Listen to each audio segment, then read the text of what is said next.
Hello everyone, and welcome back to another round of the Virtual Drift Championship, this time at Misano World Circuit for Round 4 of Season 6, powered by Next Level Racing, sponsored by TireStacks.com and GripRoll. My name is Craig. With me, as always, is Tanner. What's up, dude?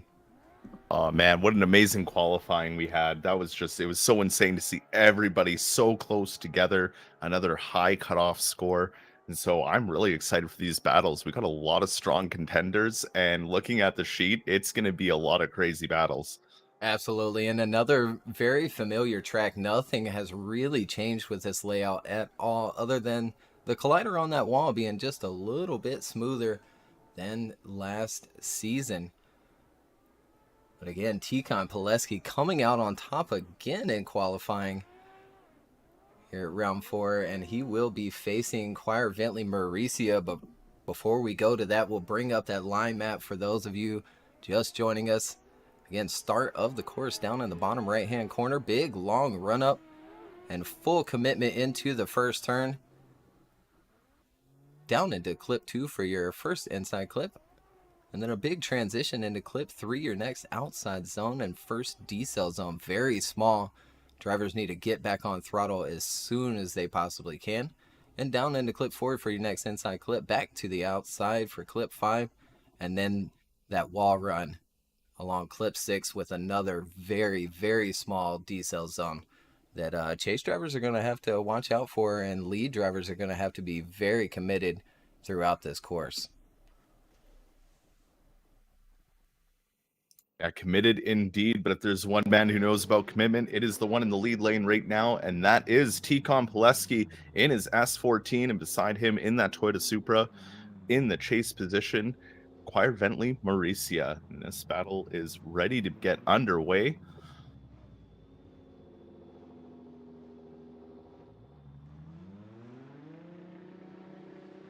As the lights go on and the first battle of the top 32 kicks off. Ticon out front getting chased down by Mauricio, initiating in already with a huge gap is Ticon coming right in and grabbing that inside clip. Mauricio's trying to fight on the transition to get back that proximity that he's lost, but Ticon is not shaken at all as we see him get across that line, and Ticon just putting on an amazing lead run. Yeah, he sure did. We'll go quickly back to this replay, and a very sort of dominating lead run out front from Poleski. We know how fast he is, and he shows it here in this lead run. Just huge gap on initiation. But Mauricio does a good job to reel him back in by inside clip 2, but still a lot of room giving up between these two drivers. And there they go across that finish line.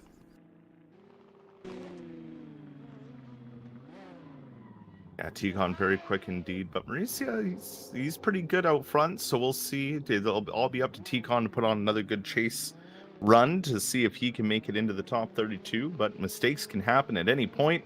We've seen it many times, but let's see what happens in the second half of this battle. Kwiecinski Mauricio out front. Tikon Poleski giving chase as they initiate in. Tikon giving a good gap there as for the initiation as they come into that inside clip right up onto the door for the transition, almost scraping the bumper, now surging back up to the door of Kwiecinski Mauricio as they transition onto that wall ride and grabbing the wall just a little bit, upsetting them, but Tikon staying on the door till the end.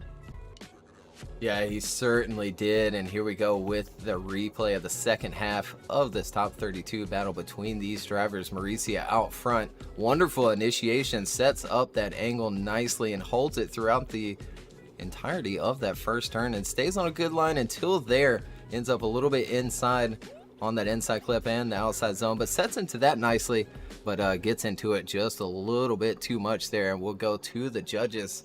Tikon on the left. Kwiecinski Mauricio on the right.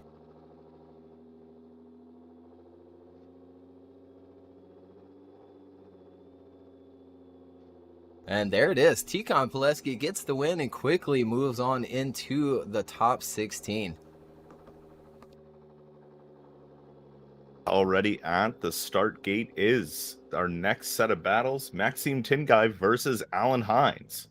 Maxime did very well in qualifying and managed to qualify a little higher than Alan Hynes, only by one position. That means Maxime's in that lead position in the FDRX7. Alan Hynes giving chase in the Pro Drift Academy S15. The lights go solid and off they go. Maxime out front, but Alan Hynes already sticking right with them right off the initiation. As they come down into that first inside clip, Alan Hynes almost getting on right onto the door of Maxime and giving him a little push there as they come through the next inside clip. One more transition to go onto the wall ride, and there they go across that line side by side. Oh my word. The transition there at outside zone 2 or clip 3, and the way Alan dove back onto the door of Maxime, who was out front in that purple RX-7. Great lead line from him as well. Nice transition, very smooth, picks up throttle. But you see there, Alan riding the door of Maxime. And there they go across that finish line for the first half of their battle.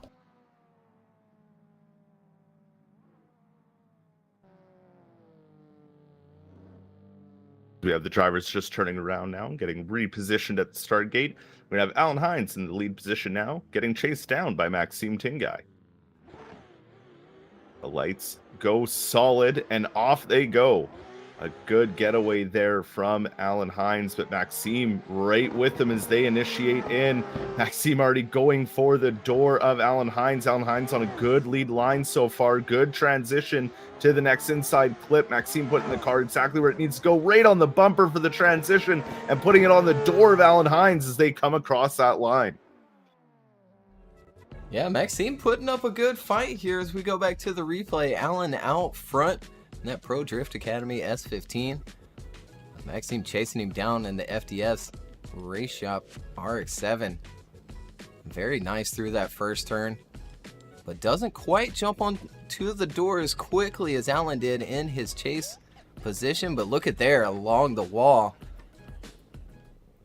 For that last and final outside zone, we'll go to the judges here. Maxime on the left, Alan on the right, who's going to get the win and move on into the top 16. And there it is. Alan Hynes gets the win, most likely from that beautiful transition he had in that chase position. Gorgeous indeed, not to face off against Tikon Poleski. Normally we don't see that till the end. But then we're going to get it in the top 16 as we have our next top 32 battle lined up and ready to go. Brandon Patrick in the Ferrari 599 up against Abdulaziz Alharbi in the S15 in the chase position. Brandon with some RGB lights under the car, so, you know, got to go fast. Yeah, representing Italy as well. That is true. as we see the lights go solid and off we go. The 599 off to an amazing start. Brandon really out there in the lead. Alharbi nowhere to be found, having to take a really deep inside line just to try and make up some of the gap, whether he fell asleep at the line or not. Ooh, into the wall goes Brandon Patrick in the lead. But with that gap that he established early on and carried throughout the run, I don't think it'll matter too much on this one. Yeah, it looks like Abdulaziz just gets caught sleeping at the line there, and Brandon gets off with a huge lead. Abdulaziz not in the frame there for turn one, and Brandon on a very good lead line up until coming into this last and final outside zone. Almost throws the advantage away by going into the wall, but he hangs on to it, and we'll see him face off for the second half of their battle. We will, as they get back to the start gate now. The Hankook S15 of Abdulaziz Alharbi in the lead position. Brandon Patrick's 599 beside him in the chase. The lights go solid and off they go. No sleeping at the line this time for Abdulaziz. He's trying to get a good getaway, but Brandon's right there on the bumper as they initiate in. Really close to Abdul already as they come in through that inside clip on the bumper for the transition, coming into the second inside clip and pushing out to the second last outer zone. Really good job by both drivers here as Brandon's really putting the pressure on him all the way through to the finish line. Yeah, even with the advantage going into the second half, Brandon still went after it in this chase position here. So we go back to this replay. Abdulaziz entering in with big angle, does have to take out some of it, but Brandon doing a good job in that chase right along the bumper through that transition there. But again, Abdulaziz Alharbi out front making a good lead line, gives the wall a tap. And there they go across the finish line for the second half of their battle, and we'll go to the judges. And quickly, Brandon Patrick gets the win, unanimous decision, and we'll see him in the top 16. Now we get to see the battle. Who's going to go and face Brandon Patrick in the top 16?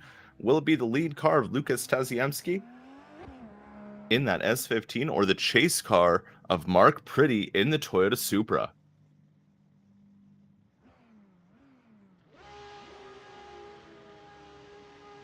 The lights turn on and go solid, and off we go for this top 32 battle.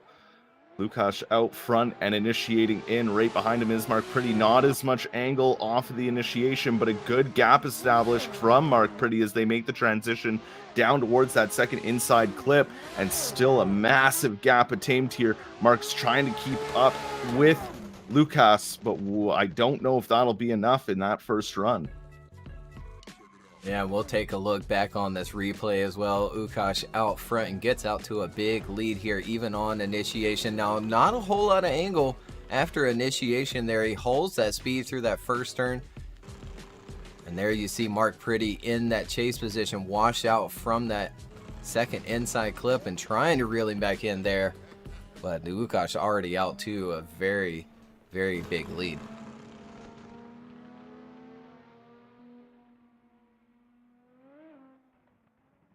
Lukasz with that gap established. We'll see if Mark Pretty can make up for it in his chase run. Lukasz really wanting to go and advance on to that top 16. We'll see in the second half of this battle. Mark Pretty in the lead lane. Lukasz now in the chase. The lights go out and off they go. Lukasz already right there on the bumper as they initiate in. Good initiation by both drivers. A little bit wider there from Lukasz in that chase position as they transition down to the second inside clip. And a good little gap established. Nothing crazy as, into the wall. Both drivers go right before the finish. Yeah, interesting finish there to the second half of this battle. This time with Mark Pretty out front in his Supra. I have to say, looking pretty as well. Lukasz Tasiemski in that chase position, enters in nicely, but falls back a little bit through that first inside clip. Good transition, but Mark leaving a little bit of line on the table, not filling outside zone 2. And then there you see going into the wall a bit and somewhat leading Lukasz into that wall, but we'll go to the judges. Left for Lukasz, which that is unfortunately the wrong Lukasz. We do miss Lukasz. And Mark Pretty on the right.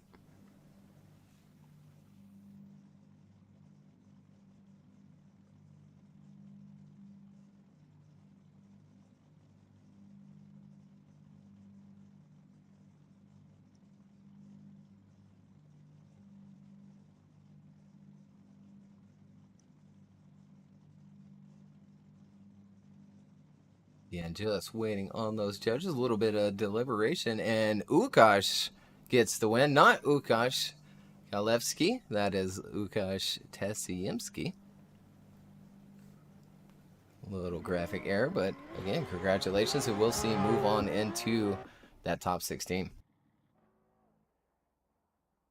Yeah, that's already the first 4 battles out of the way for the top 32. So that's crazy how fast this is going by already. Qualifying went by fast. Now top 32 is going by just as fast. Absolutely, and first group done and over with. We're loading in the second group now, and the first battle is going to be Dmitry Mitin and Pontus Jakobsson. A pretty exciting battle, I think, coming up. But Dmitry switching cars and qualifying 4th today in that S chassis. So I'd have to say he's fairly comfortable in it. Yeah, but Pontus isn't nothing to shake a head at when it comes to battles. He really knows what he's doing and knows how to get the car in there. So we will see how they manage to do it with each other. I mean, Dimitri's a strong driver and just really showed out today. So it's going to be really cool to see these two go at it. Yeah, absolutely. And Pontus has so much speed dialed into that RX-7 as well. I think Dimitri's got a lot ahead of him and keeping up with that RX-7 as I hear everybody load in.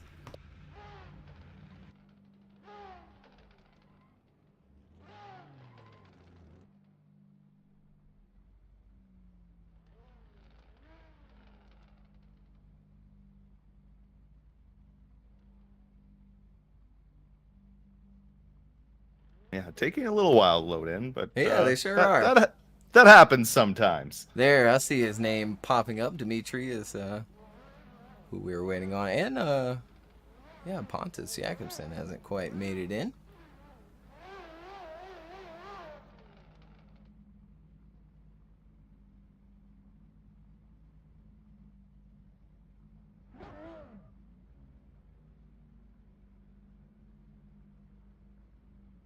And you can follow along on the bracket, or you can pull it up here and see how it's playing out. Tikhon Poleski getting the win in top 32 over Kwiecinski Mauricio. Moving on to face Alan Hynes in the top 16. Big battle coming up in the top 16. And it looks like Dmitry and Pontus are coming to the line.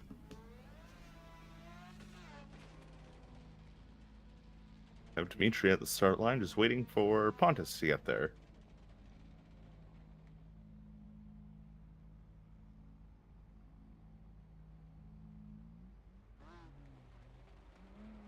All right, and they are there. So now we have Dmitry Mitin in the lead position in that S15 up against Pontus Jakobsson in the FD RX-7 in the chase position as they come down, initiate in. Right to angle goes Dmitry Mitin, but right on him, like I said, is Pontus Jakobsson. He knows how to battle. He's been here a long time, but Dmitry doing a good lead run so far, but no breathing room for Pontus as Pontus stops the transition from happening and puts Dmitry into the wall.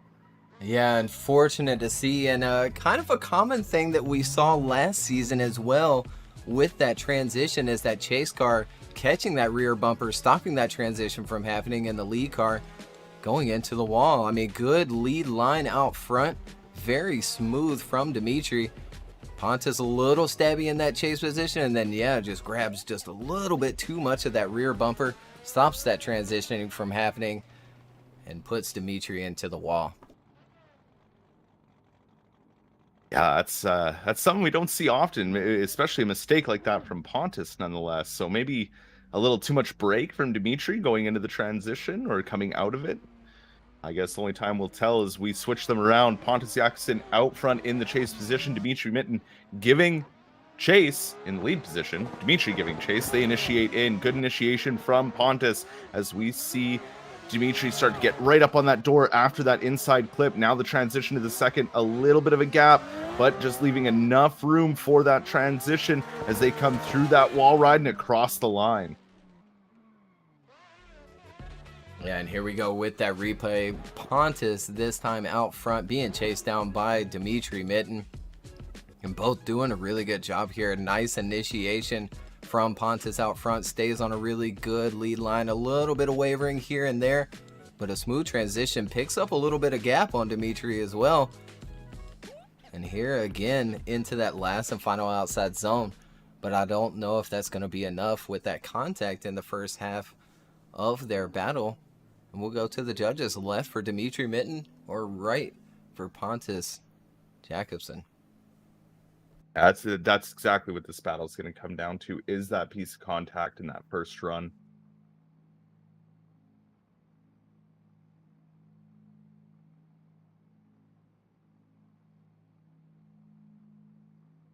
Me, it looked like it was just Pontus being a little too aggressive and not leaving that room he needed for the transition. And well, yeah, absolutely. And just barely too, right? I'm barely catching that rear bumper of Dimitri's S15. But super important to leave room there with that wall. The transition for that lead car, the timing needs to be right if you want to set into it deep. And if it's just a little bit off, you're going to go into that wall and, it's not going to be a fun time. if you pizza instead of French fry, you're going to have a bad time.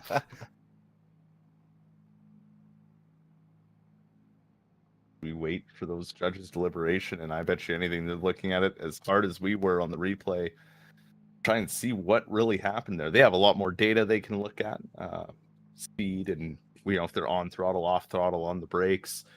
So absolutely, and back up the live stream as well, and rather than having to leave the game, open up a whole different replay.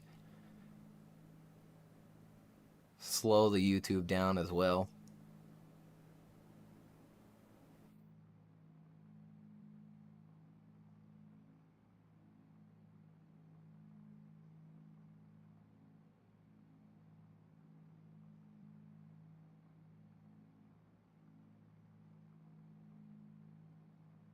And there they go. So a split decision. Chris and Ed choose Pontus Jakobsson for the win. And Matt going for Dimitri Mitin. So yeah, as you said, Tanner, overhearing the judges explain it to the drivers, is Chris and Ed felt that Dimitri was hanging on to that angle just a little bit too long there, and it led to the contact. That's exactly what I thought, but we already have our next battle coming up. Vaqueros up against Alexander Jagard, and already right off of that, look at that, on the door, off the initiation and through that first inside clip. Now for the transition, Alexander is not letting Vaqueros get away whatsoever, and just being so aggressive in that chase run. Yeah, he sure was. On it from the get-go as we go back to this replay here. Okay, just out front, entering in, and look at that. Alexander Jagard in that chase position, right on the door as soon as they initiate. Backs off for that transition and then reels him back in, starts to back off there as well. And then right on into that last and final outside zone.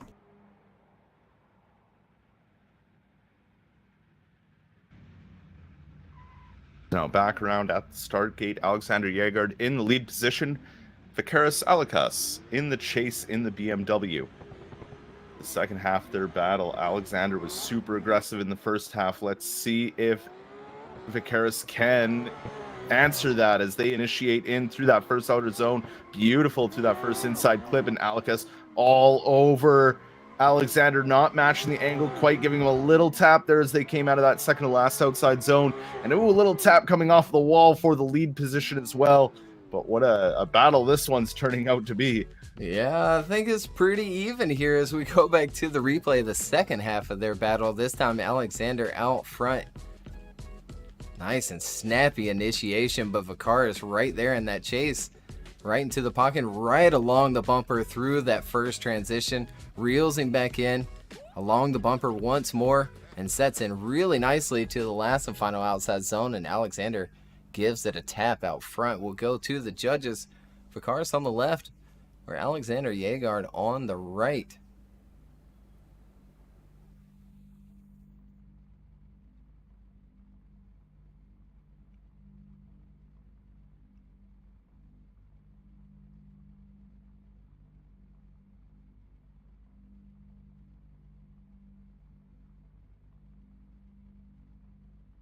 A really close battle. Judges taking their time with this one as well. Or could we see him go one more time? Well, Chris goes left. Ed chooses one more time, but Matt goes left for Vicaris as well. Split decision. Vicaris gets the win and moves on into the top 16. What awesome battles we're having so far in the 32 as we have our next battle already ready to go. Masashi Yoshida in the R33 in that lead position. Beside him in the chase is Andreas Lehne in his Toyota Supra. Lights go solid and off they go. Yoshida was looking super solid in qualifying, so Lehne's got to be on him, and he already is as they initiate into that first outer zone and down to the inside clip. A little bit of distance, but leaving that room for the transition. Oh, and it looks like something happened with Andreas, and he straightens up. Can't get the car back into drift, gets it going near the end, but Masashi really finishing out the lead run. Yeah, absolutely. Unfortunate to see in that chase position as it was going fairly well for Andreas back there, following Masashi out front. Masashi does get out to a good lead here as Andreas falls back just a little bit on that line, but there you see the understeer and wash out from the front end of Andreas as well through that transition, and Masashi keeps that run going, and we'll go to the second half of their battle.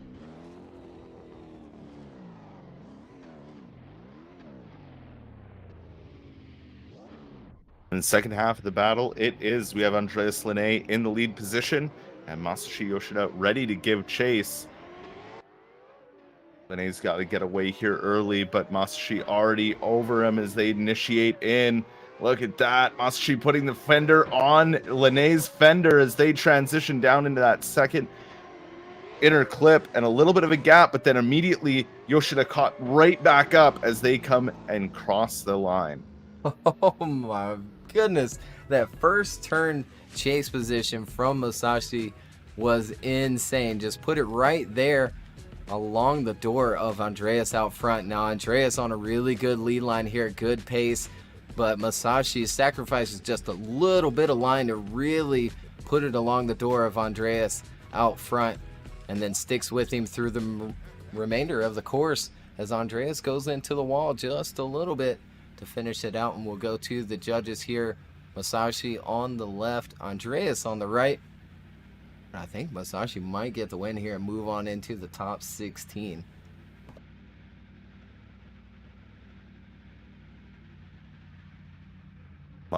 Yoshida was very aggressive on his chase run, so it'll be interesting to see what they decide.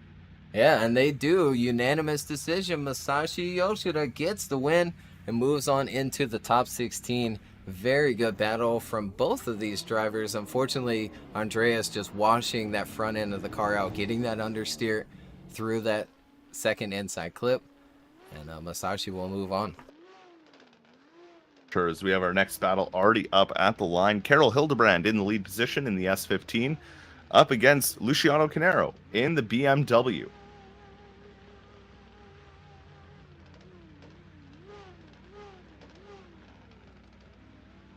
The lights go solid and this battle gets underway. A good getaway from Carol Hildebrand, but the BMW of Luciano already catching up to him as they initiate in.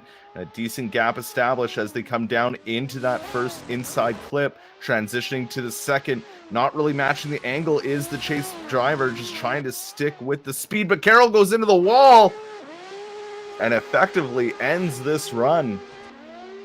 Yeah, unfortunate to see there. We'll go back to the replay. Carol out front, as you pointed out, gets out to a good start. Enters in with a bit of space between him and Luciano. Luciano sacrificing that angle there. Jumps onto the door here and almost gets caught up just like Andreas did. And there you see that transition and into the wall hard is Carol Hildebrand.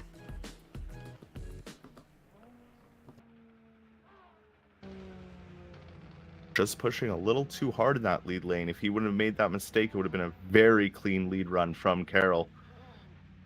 Now we'll see what happens in the second half. Luciano Carneiro in the lead lane in the BMW.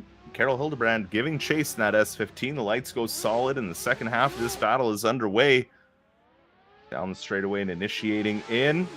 Luciano good out front, but already on the attack is Carol Hildebrand, trying to make up for that mistake in his lead run as they come through that second inside clip. And ooh, Carol almost not leaving enough room for the transition and really messing up the lead run of Luciano. Yeah, another interesting one here as we go back to the replay. Luciano out front, being chased down by Carol Hildebrand. Luciano entering in. You see Carol on a really inside line. Ends up working back out there to the correct position and makes a good transition, but then washes out just a little bit while Luciano stays on a good line, then gets tapped from that chase car as they make that transition. And we'll go to the judges. Luciano on the right and Carol on the left, and they quickly go to Luciano. He will get the win and move on into the top 16 to face Masashi Yoshida. We're already halfway through the top 32. This is going by so quick, so don't blink, don't click off the page. Keep watching, because the next half is going to go by just as fast with Zamazao and Olivier as our next battle.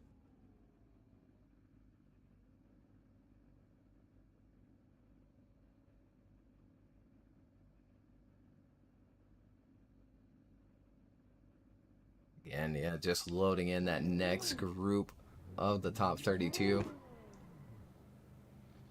Going into the bottom half of it again already, just blazing through these battles. But again, kind of a short course today, but definitely takes a lot of commitment to get it right, especially in that chase position as well, if you really want to be on that person's door.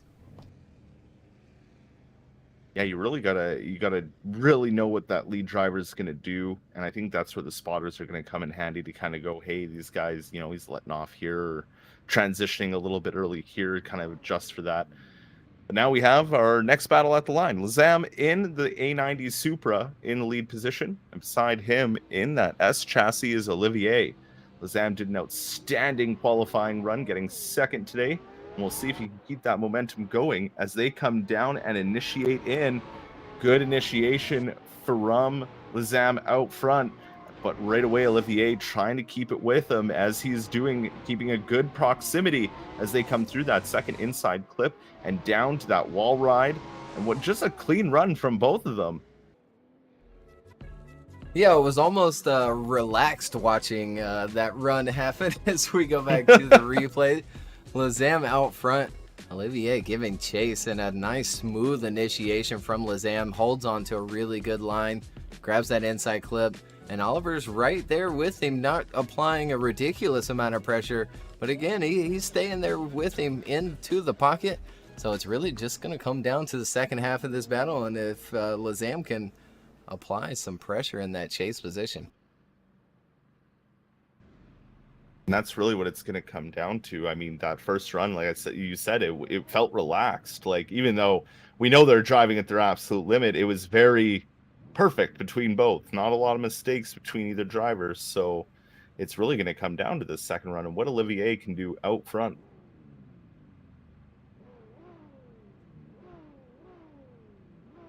So Olivier in that lead position, Lazam in the A90 Supra in the chase. And the lights go solid, and off they go for the second half of this top 32 battle. Making their way down the straight and initiating in right away, though. Lazam's right there with them as they come down into that inside clip. Lazam trying to keep as close as possible, but a little too far inside goes Lazam, but a little wide goes Olivier off of that inside clip as they come into that wall ride, and right on the door, crossing the line, is Lazam onto Olivier. Yeah, sort of a big mistake in that chase position from Lazam as we go back to this replay. A good initiation from Olivier, holding on to a good line, grabs that inside clip, and here you see the transition from Lazam. He ends up on the inside, grabs a bit of that rumble, and then goes for it here on the last and final outside zone. But I'm not sure if that's going to be enough after the mistake with Olivier's chase being super clean. Of course, he wasn't planted onto the door of Lazam. But overall, very smooth throughout the course, while he didn't really have much of any mistakes out front in that lead position. So we'll wait on these judges. Lazam on the left, Olivier on the right.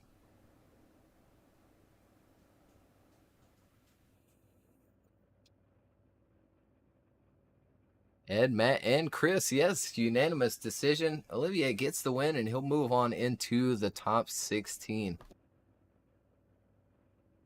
Well, good job and well-deserved from Olivier, as that was a very close fight between you two. As we move on to our next battle, Victor Alves, who did a very good job in qualifying in the lead position, giving us a little thumbs up out his window. And beside him, Austin Zalewski in the A90 Supra. The lights go solid and off they go. Victor Alves out of the gate, but right beside him already is Robert as they come up and initiate in. Looking good off the initiation. Robert putting that pressure on as they come through that inside clip, make the transition through the outer zone and down to the inside clip. Robert giving him no breathing room, but Victor Alves just keeping that car dialed as they come through that finish line. Yeah, fantastic lead out front from Victor. And here we go with the replay. Him leading Austin Zalewski through this course. Snappy initiation, hangs onto that line, and Austin reels him in about halfway through that first turn. Great transition across as well, falling right on into that pocket. Drops back just a little bit for that last and final transition. There they go, across the line, door to door. And we'll go to the second half of the battle where it's anybody's win here. Yeah, it's a very close battle between these two. So it'll be really interesting to see how the second half of this plays out. As they're back at the line and ready to go. Austin out front. Victor ready to give chase. The light goes solid and off they go. Out of the gate, nice and clean and down that straight. But already look how close Victor wants to be on that initiation. He comes up to the door of Austin as they transition down the hill to the second inside clip. A little bit of proximity lost on the transition, but regained by Victor as he gets right up and almost pushing Austin across that finish line. A really close battle here as we go again once to the replay. Austin out front, getting chased by Victor, and you see Victor falls back just a little bit, reels Austin back in a very similar fashion, but sacrifices a bit of that line, drops back just a little bit as he had to apply the brakes big time, and then gets right back up onto the door of Austin. And we'll go back to the replay. So a little bit of back and forth in Victor's chase, while Austin stayed maybe a little bit smoother in his chase position, while Victor's lead was also, almost just spot on. But we'll wait on those judges. Victor on the left, Austin on the right. And look at there, Chris actually chooses Victor. And Ed and Matt choose one more time, so we'll see these guys line up once again here. First, one more time of the day. This normally sets off a chain reaction, but the way it's been lately. Now background at the start gate, Victor Alves out front and Austin in the chase position. And the lights go solid and off they go. Victor Alves off to a good start, but already Austin trying to keep with him as they initiate in. Austin getting nice and close, almost pushing Victor through that inside clip as they transition down the hill. Austin gives him a bump, puts him off course. He goes for the pass, but it doesn't work out, putting himself into the wall. And that is going to be all she wrote for this run.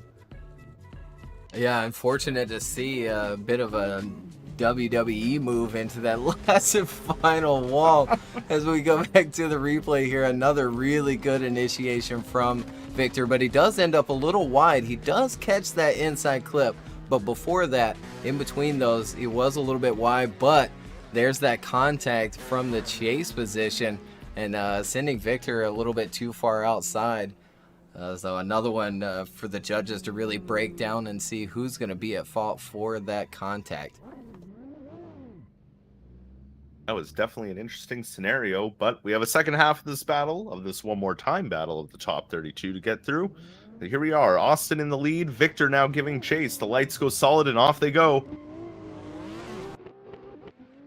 Lighten up the tires in that A90 Supra as they initiate in, but look at that, right on the door off the initiation, almost pushing them through is Victor Alves as they transition down the hill to the next inner clip, keeping a good proximity now so they don't go into the wall together and putting it right back onto the door. Victor Alves. Holy moly. Putting it on him in turn one. And here we go with that replay. Austin out front. And look at the initiation. Almost hits him before they initiate. But manages to somehow not do that. Enter in with him. Leaves a bit of room for that transition. And then jumps back onto the door as Austin goes into that wall just a little bit. And we'll go to the judges. But really, it's going to come down to that contact in the first half of the battle. And there it is. Victor Alves gets the win. Unanimous decision. And he'll move on into the top 16. Good job from Victor Alves. Really deserving. But that was a fun battle between those two. And I hope we see Austin again at the next round, round 5. As we have our next battle, the top 32 at the line. Robert in that 370Z and Abdul Alshetwi in his S15, I believe it is. These S chassis with changing the front ends, it always messes me up. But here we go. 370Z out front. S15 giving chase. Robert initiates in. Alshetwi right there with them as they come through and down into that inside clip. Look at that. Right on the door was Alshetwi through that first inside clip. Now on the transition, leaving a little bit of room as they get back up on the door of Robert and pass through the finish line. Yeah, good start to the battle and a good lead out front from Robert as well. Here we go with that replay. Again, him out front. Alshetwi chasing him down. Gets onto the door quickly. Back into the pocket. And nice and smooth through the middle part of that course. And look at that last and final transition. Really from both of them. From Alshetwi being right on the door. And then Robert really playing it into that last and final outside zone. Yeah, not to discredit from Robert's lead run there. It was a very good lead run, but now we're going to see the second half of this battle. Alshetwi out front, Robert giving chase. The lights go solid and off they go. Alshetwi was very promising in qualifying, but Robert was just as quick. As Robert takes more inside line to try to keep up with the speed of Alshetwi, transitioning through now to the next inside clip. Really putting on the pressure now is Robert as they have one last transition. Into the wall goes Alshetwi and straightens up before the finish line. Yeah, unfortunate to see it end that way and such a close battle up until that point. Again, Alshetwi out front here in the replay. Robert giving chase. Enters in nicely out front. Robert sacrificing just a little bit of line until that inside clip gets around it. Leaves the room for transition. Jumps back into the pocket. And you see there, Alshetwi just going a little bit too deep into that last and final outside zone. Getting into the wall, straightening out. And we'll go to the judges. Robert on the left. Alshetwi on the right. And there they go. Unanimous decision. Robert will move on into the top 16.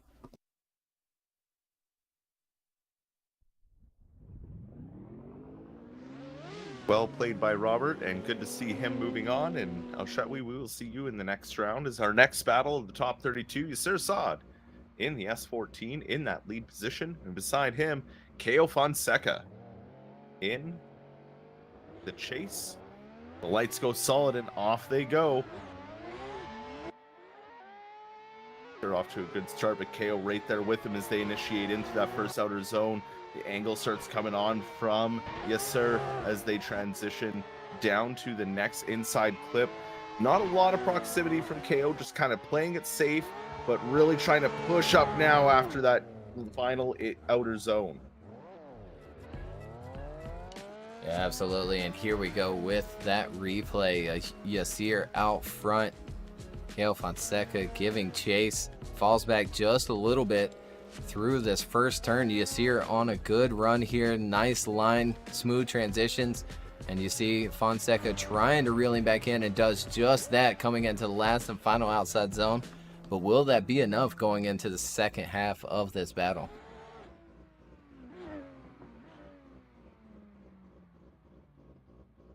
Yeah, we will see if it is. KO comes back around to the front. KO will be in the lead position now. There will be giving chase. The lights go solid and off they go. Right away, Yasir's all over the bumper. Oh, almost nicking him on the transition. But you're not upsetting KO's run as we see KO do the transition again. Wow, did you see that? Right into the bumper, right to the edge of that collider that these cars have. Yasir is all over KO as they come through that finish line. Yeah, wow. Just insane with that transition there after inside clip one. And yeah, you might be right. Just a little bit of contact there along initiation and maybe that rear bumper, but then no contact there as they transition and Yasir plants his bumper into the rear bumper of Fonseca. They keep it going. Fonseca does do a good job in the lead position, but Yasir applying the pressure. And we'll go to the judges. Left for Yasir, right for KO Fonseca. And there it is. Yasir Saad gets the win, moves on into the top 16. Yeah, Yasir off to fight Robert in that top 16 position. Very good as we're coming down to the last 4 battles of the top 32. This is just flown by. But the next battle's coming up. I mean, looking at the first battle in the top 16, Tikon and Allen, well, we already know that those two have fought it out many times. So it's going to be a really fun battle.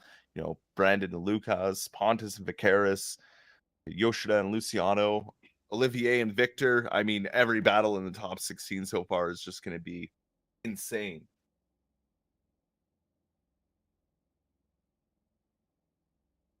Absolutely. A lot of top level driving today here at Misano. Again, returning from round 7 of season 5 last year. It turned out to be a super exciting round as well. If I remember right, Oliver Eppinger getting the win.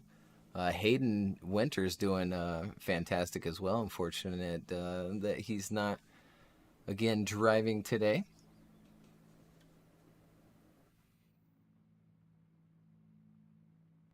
Again, just waiting on that last and final group of the top 32 to load in.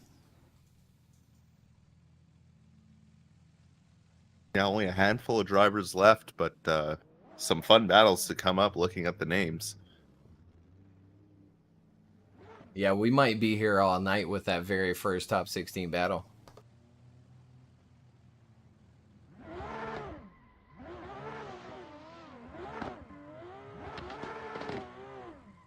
Well, we can hear them all mostly loaded in.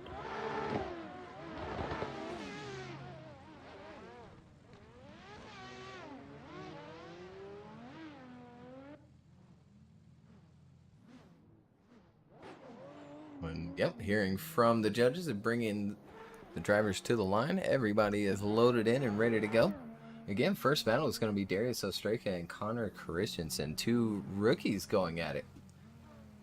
And the rookies have really been showing out this year, so it'll be cool to see 2 of them up against each other. Darius Ostreika in the BMW and Connor Christiansen in the S14.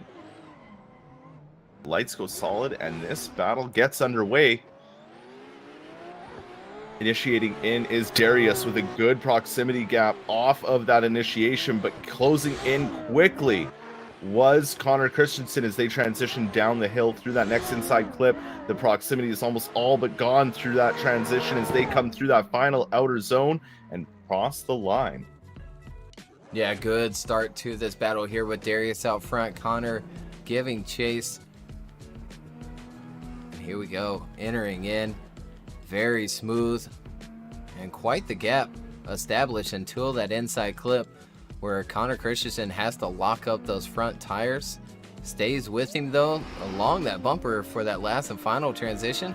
But Darius Ostreika may be having a little bit of an advantage going into the second half of this battle.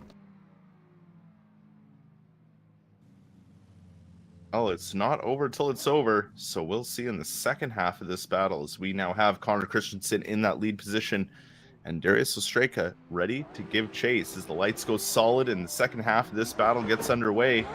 Down the straightaway they come, and now it's time to initiate through that first outer zone. Good job by Connor Christiansen. Looks like he pulled out of the angle just a little bit, but caught it back really quickly. Darius Ostreika already trying to apply that pressure. A little bit of a wash there from Darius in the chase position as they transition into clip 6, but on the door is Darius as they finish out the second half of the run. Yeah, really applying the pressure there in that chase position, going after the win over Connor Christiansen out front. Here they go, entering in. It does take Darius maybe a second to get to angle, or maybe the angle that he wanted there in that chase position. A little stabby, a little wavering here and there, but again, that pressure towards the back half of that final outside zone will go to the judges. Darius on the left, Connor on the right. Again, still a pretty even battle. Maybe a tough one for the judges to call here.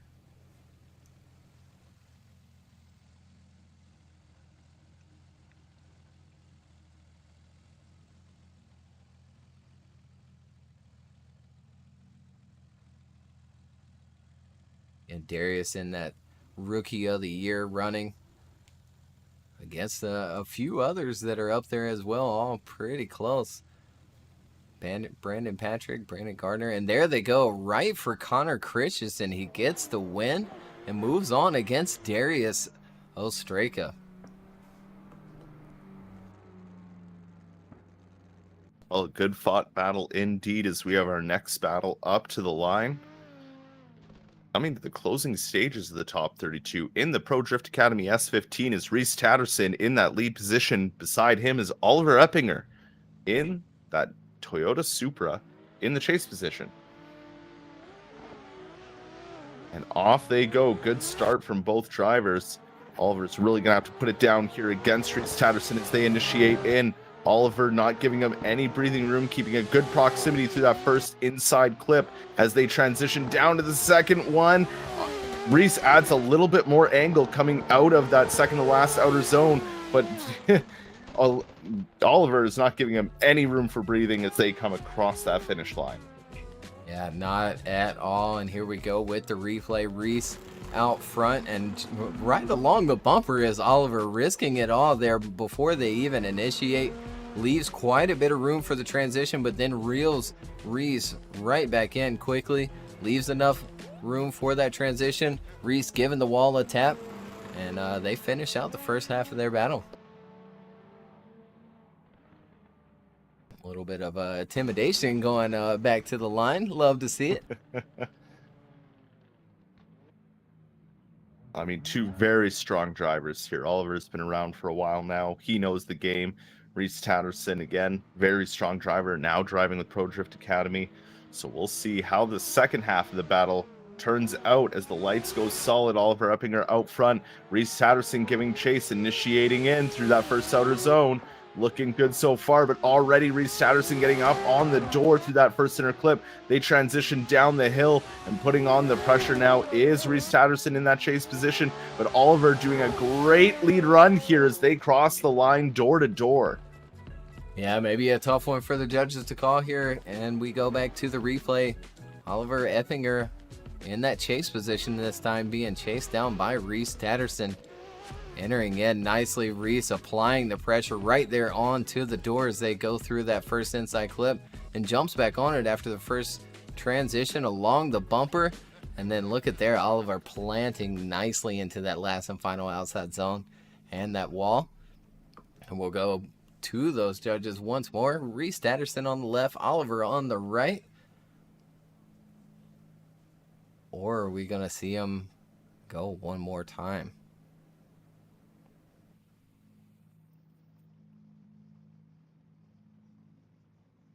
Ooh, and there it is. So they are going to go one more time.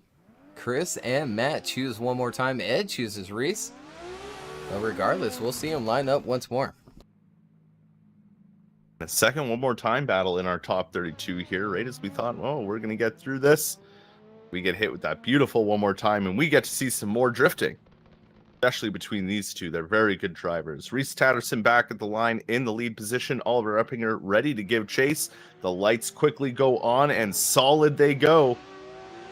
Reese gets out to a good start, almost kind of leaving Oliver a little bit at the line as they initiate in. Oliver's going to start to catch up now as they come through that first inside clip. He's got to leave room for the transition just barely as they graze bumpers as they come through that second inside clip. Now down to the wall ride, and Oliver just putting on the pressure as a little tap off the wall for Reese Tatterson.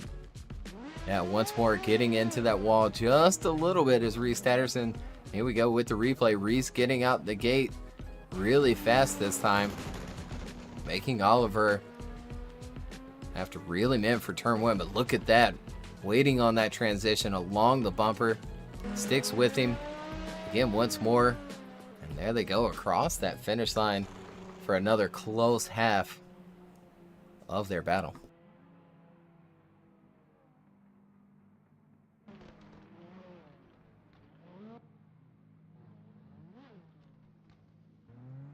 And now back at the start gate, they are flipped around and ready to do battle one more time. Oliver Eppinger out front, Reese Tatterson giving chase. Off the start they go. Reese Tatterson right up on the bumper already as they initiate in. Coming through that first outer zone and down into the inside clip. Looking good from both drivers so far as they transition down the hill. Look at that proximity from Reese Tatterson as they transition one last time. And ooh, a little bit of a tap there into Oliver as they came across the line. Yeah, maybe trying to make a little statement there as they cross that finish line. And here we go with that replay. Reese out front gets a bit of a lead again. Oh no, excuse me. It looks like we've got the wrong replay. Oh no.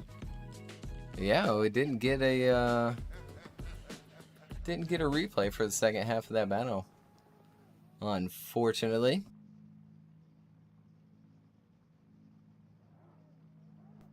That's all right. If judges need to, they can back up the YouTube. If you're watching and you need to see the replay, you can back it up. You can slow it down if you want to. We'll wait on those judges.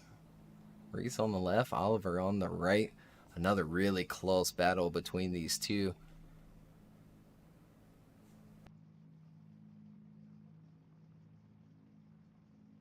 Another hard one to decide because very minor mistakes from both drivers and just gonna be in the hands of the judges. And there it is. Yeah, it sure is. And they choose Reese Tatterson, unanimous decision. He'll move on into that top 16. A hard-fought battle there from Oliver Eppinger. Reese Tatterson, congratulations. And now you're up against Connor Christiansen in the top 16 as we have our next battle, the second to last battle of the top 32. Zach O'Sullivan in the Toyota Supra in that lead position, getting chased down by Cormac Guard in that S14 initiating in. Oh, Cormac has an issue off of the initiation and goes too wide and falls off course. But Zach just putting down the lead lane here and leaving Cormac as they come into that final wall run. Cormac just starting to get the proximity back, but I don't think that'll be enough.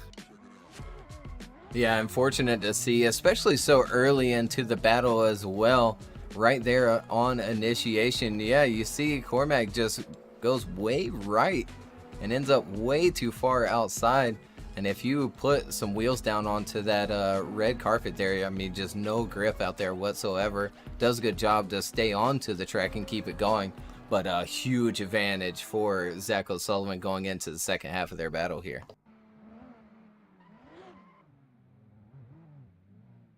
Well, they're back at the line and ready to go again. Cormac in that lead position. And the Supra of Zach O'Sullivan, our current points leader, heading off in the chase. Cormac initiates in. Zach right there with them. Doing a good job at matching that angle. A little bobble from the chase position as they come through that inside clip. They make the transition clean and get through the second inside clip. Zach really just keeping a good proximity, not getting too aggressive or too close, just doing what he needs to do to finish out this run. Yeah, exactly. I think he did exactly what he needed to do to seal the win here. Not too much, not too little. But here we go with that replay. Cormac out front, this time making a good initiation. And sticks to a really good line here. Zach again into the pocket, but not deep. Settles into that angle back there, leaving room for that transition. And there they go across that finish line. We'll go to the judges. That unfortunately has the wrong names up currently. I think maybe too quick with the trigger, as that's our next battle coming up.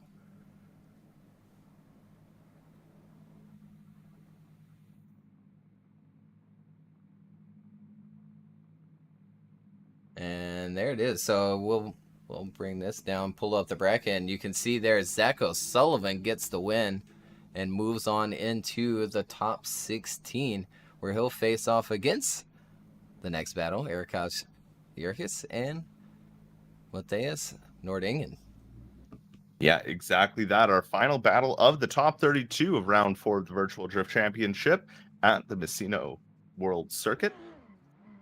In the lead lane, Aliukas in the BMW getting chased down by the S14 of Matthias Nordinian. Lights go solid and off they go for this final battle. Initiating in, looking good as Aliukas, but already Matthias trying to keep up with them. They transition down the hill to the second inside clip. Both of them miss it as they come into that final wall ride. Aliukas going really deep into the wall. Matthias just trying to match everything the lead driver was doing. But let's see if the second round is a little cleaner. Yeah, absolutely. We'll go back to the replay again. Aliukas going wide for inside clip 2. And it does look like Matthias just sort of follows him through it, sticks to that almost exact same line there. Does maybe wash just a little bit, and it creates quite a gap there. But Aliukas then going a bit too deep in the last outside zone, getting a bit of that wall, and having to pull some angle out. Well, anything can happen. We'll see what happens now at the second half of this final top 32 battle.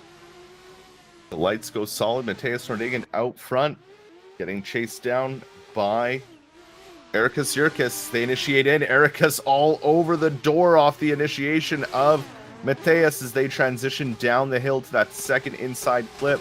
Matthias just doing a good job out front, but the pressure that Aliukas is putting on him is just so intense. Yeah, absolutely. Aliukas really going after it in the chase position here as we go back to the replay. Matthias out front. Good initiation, and look at that. Aliukas just right onto the door. Maybe even a bit of contact there before reaching inside clip 1. Good transition across. Aliukas staying with him. But Matthias settles in nicely to the last and final outside zone. And there they go across that finish line. We'll go to these judges one last time here in the top 32. Will they go left for Aliukas or right for Matthias?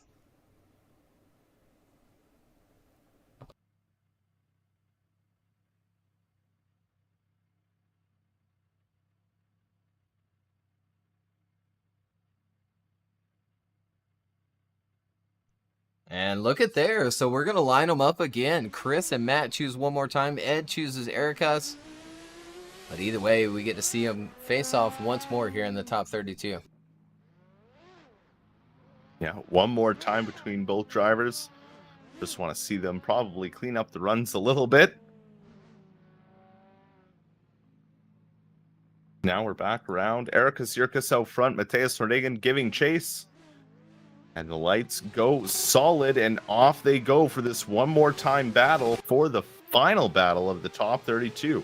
Initiating in, Aliukas out front. Matthias trying to keep up with the speed of that BMW, but making it work as they transition down the hill to that second inside clip. Now Matthias starting to put on that pressure as they come onto the wall ride and finish their first run. Yeah, first run to there one more time here. Again, Aliukas out front being chased by Matthias. Here they go, entering in together, a bit of space in between them, but Matthias reels him in nicely this time. Does end up on a little bit of an inside line there for that outside zone in that chase position, but right along the bumper for the next one. And there they go across that finish line.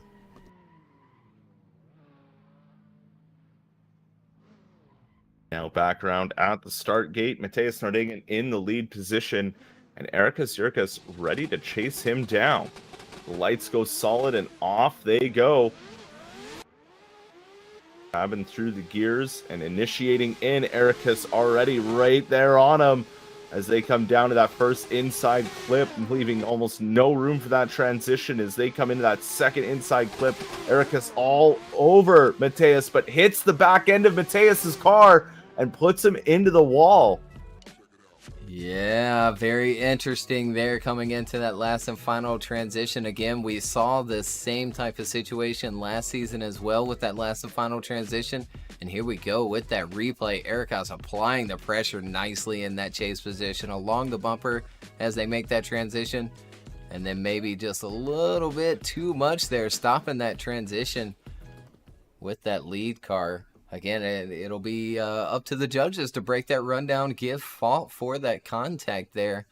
Going into the last and final outside zone. Erikas on the left, Matthias on the right. Who will get the win? Again, last and final battle of the top 32.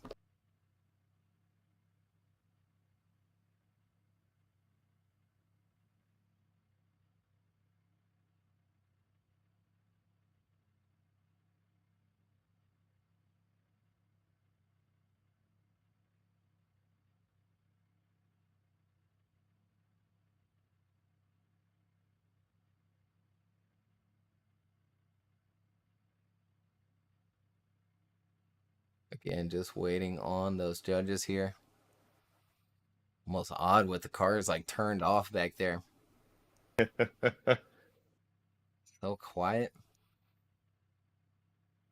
And judges probably breaking down that contact between those drivers.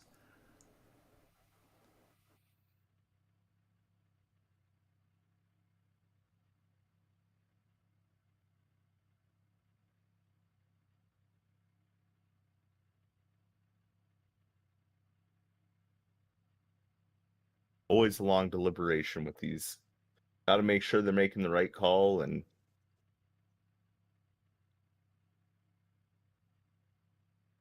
Yeah, absolutely. And it's tough with the contact, especially here on the virtual space. Like just a little bit of contact can go a long way in a bad way. But it's important to also, note that, what the lead car is doing, make sure that they're doing exactly what they're supposed to be doing.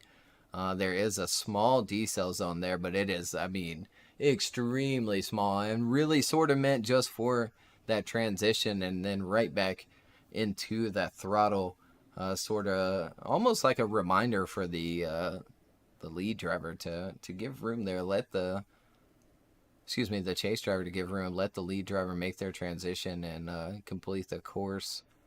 But again, if the lead isn't doing what they're supposed to be doing, and maybe adding angle as they come through outside zone 3, it's not something that the judges want to see. Is load up a bunch of angle and then make the transition. It really slows down the momentum of that lead car. And kind of chokes up that chase driver to make that transition behind the lead car. So again, just yeah, go ahead. No, I was just going to say, what we knew today was going to be interesting, but this top 32 has shown us a little bit of everything already. Yeah, it sure has.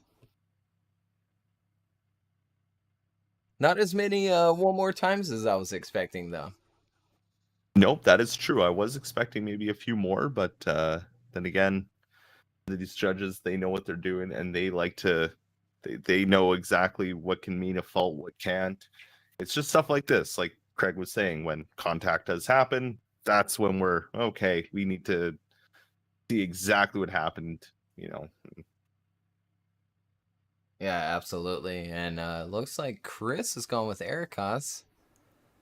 Matt is going to go Matthias. And Ed is actually going to go with Aliukas. So Aliukas gets the win there over Matthias. Even with the contact, I'm going to assume that... Let's see, I'm going to listen in to the judges.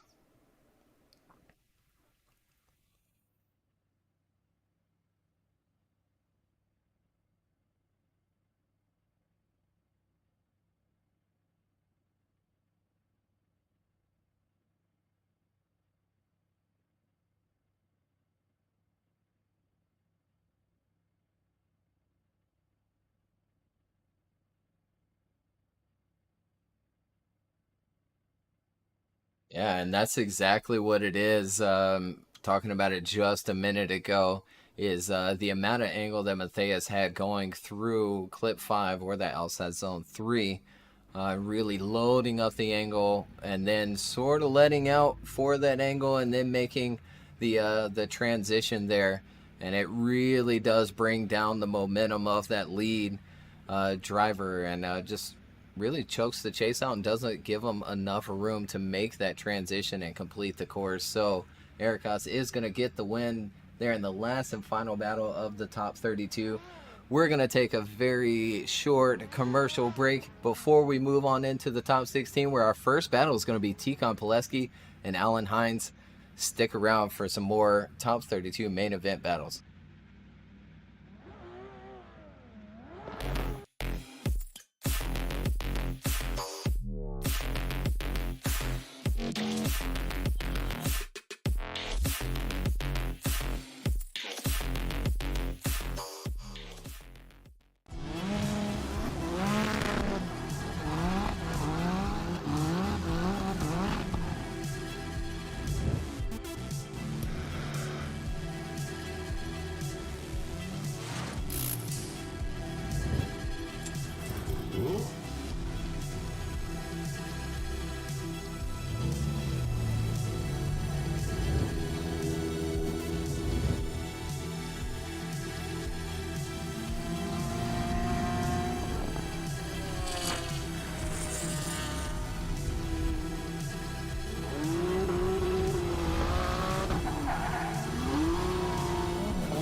All right, we are back and again here in the top 16 now. What a battle we have here in front of us. Poleski versus Hynes here in the top 16, and they're ready to go at the line. They sure are. Poleski in his S14, and beside him in the S15, the Pro Drift Academy S15, Hynes. These two have done battle many, many, many times, and it's always a show. Tikon Poleski out front, Alan Hynes in the chase. Tikon initiates in with a decent gap from Alan Hynes, but Alan Hynes quickly recovers from that proximity loss and gets up onto the door of Tikon Poleski as they come through that next inside clip and transition down to the wall ride. A little bit of a late angle move there from Tikon in the chase, but Alan was right there with him the whole time. Yeah, he sure was. And here we go back to the replay here. Tikon out front being chased by Alan Hynes. Big time rivalry here in the Virtual Drift Championship. And as you pointed out, a bit of a gap there established by Tikon before initiation. But Alan right there onto the door and maybe grabbing a little bit of the rear bumper there on that last and final transition. Maybe possibly slowing down that transition of Tikon out front. But really close to call there, and we'll switch them around for the second half of their battle. And they're already at the line ready to go again. They want to get this battle underway. Alan Hynes in the lead. Tikon Poleski giving chase. The light goes solid and off they go. Tikon already a little bit closer on that initiation. And there he goes right on the door of Alan Hynes from outer zone 1 through inside clip 1. Transitioning down the hill now. Tikon is giving him no breathing room whatsoever, leaving the room for the transitions, but then immediately snapping to that door of Alan Hynes' S15. Yeah, absolutely. And here we go with that replay. This time Alan out front and being chased down by Tikon Poleski. Great initiation from Alan out front, but look at the pressure being applied by Tikon. That man on a mission here reels Alan back in after that first transition, and then once more for the last and final outside zone. We'll go to those judges here. Tikon on the left, Alan on the right. Again, big rivalry here in the Virtual Drift Championship, and Tikon is going to take the win and move on over Alan Hynes, and we'll see him in the Great 8 later today.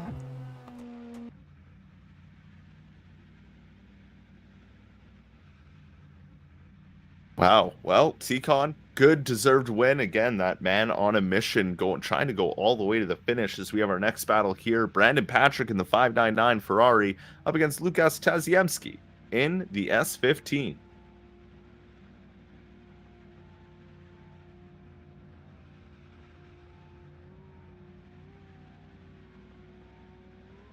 We wait for those judges to start the lights. There they go. They turn. And these drivers can get this battle underway. Brandon Patrick out front. Aliukas giving chase as they initiate in. Good initiation from Brandon. And Aliukas keeping that proximity through that first inside clip as they transition down to the next inside clip and out to the second to last outer zone. Good job. A huge surge there near the end from Aliukas to get back up on the door, Brandon, before the finish line.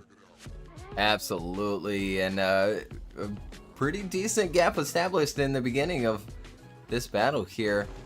So we go back to the replay. Look at that, just pulled away out front as they initiate together, but then a gap quickly established. But Aliukas reels him back in, gives up enough space for that last and final transition, and then jumps back onto the door of Brandon Patrick as they cross that finish line.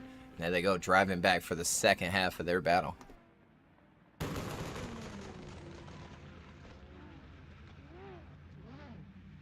Well, they're spun around and ready for the second half. Aliukas out front with Brandon giving chase. The lights quickly ignite and go solid, and the second half of this top 16 battle is underway. Down the straightaway we come, and initiating in. Brandon already a lot closer than Aliukas was as we see him come through that first inside clip. Oh, not leaving enough room for the transition was Brandon Patrick, and it almost really upset him, but he does manage to catch the car and keep it in drift and keep that proximity to Aliukas through the final outer zone. Yeah, and here we go with the replay of the second half of that battle. Aliukas out front, big initiation. Brandon right there in the pocket through turn 1. And yeah, just grabbing a bit of bumper there, but it's really going to come down to, did Aliukas keep that momentum going before making the transition and then decel after, and choke up the chase? Or is Brandon just going a little bit too hard there in that chase position, not leaving enough room and not letting Aliukas make that transition. He still does a good job to keep that run going, but contact nonetheless, and it's going to come down to that. Brandon on the left, Ukash on the right. Who's going to get the win and move on into the grade 8?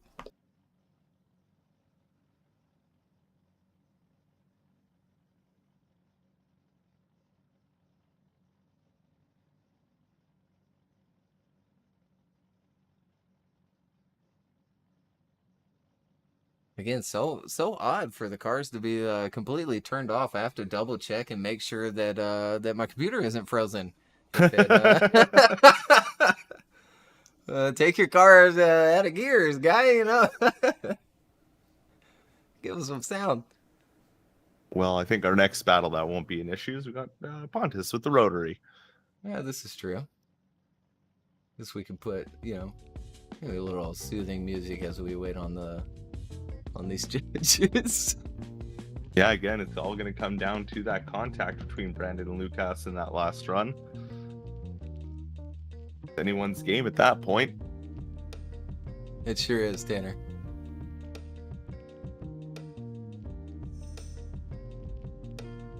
And there we go. So completely split call. They're going to line them back up again for a one more time battle.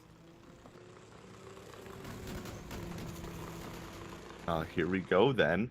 One more time between Brandon Patrick and Lukas Tasiemski. Brandon Patrick in the Ferrari 599 in the lead lane. I'm pulling up to your screen now. And Lukas in the S15. Lukas in the S15. There he is. In that chase position. Lights ignite and go solid. And here we go for their one more time battle. Down the straightaway they come. Brandon Patrick initiates in. Lukas a lot closer than that first set of runs as we see him come through that inside clip and transition down the hill. Brandon doing a good job in the lead so far. Lukas doing what he needs to do in keeping that proximity and putting it onto the door through that final outer zone. Yeah, cleaner first half this time. As we go back to the replay, Brandon out front. Again, in this one more time battle, Ukash giving chase. And closer here through turn one is Ukash in the chase position. He does back off quite a bit there in the chase, but starts to reel him back in and does a really good job here in this last and final outside zone. But overall, really clean lead run from Brandon out front. Now they're going to switch around and do battle one more time to decide who is going to take on Tikon Poleski in the grade 8. Will it be Lukas Tasiemski or will it be Brandon Patrick in his 599 Ferrari? Lighting up the tires down the straightaway was Lukas and initiating in. Brandon, though, right there with them, having a good proximity as they come through that first inside clip. Again, not leaving enough room for that transition and touching the bumper. It's an exact replica of that last battle as we see them push together to the end of the course. Yeah, another tough one to call here. This time with even maybe less contact as before, but nonetheless contact from that chase car. But it's going to come down to what is Ukash doing here. Is is he dropping off throttle before making his transition like he shouldn't, or is he staying committed through there and keeping things going and keeping that momentum built up so that chase car can transition along the bumper? Or is Brandon again pushing a little bit too hard in that same exact place, grabbing that rear bumper? And there it is. Chris goes right for Ukash, Ed as well, and Matt. Ukash Tasiemski gets the win, and he moves on into the top 8 over Brandon Patrick.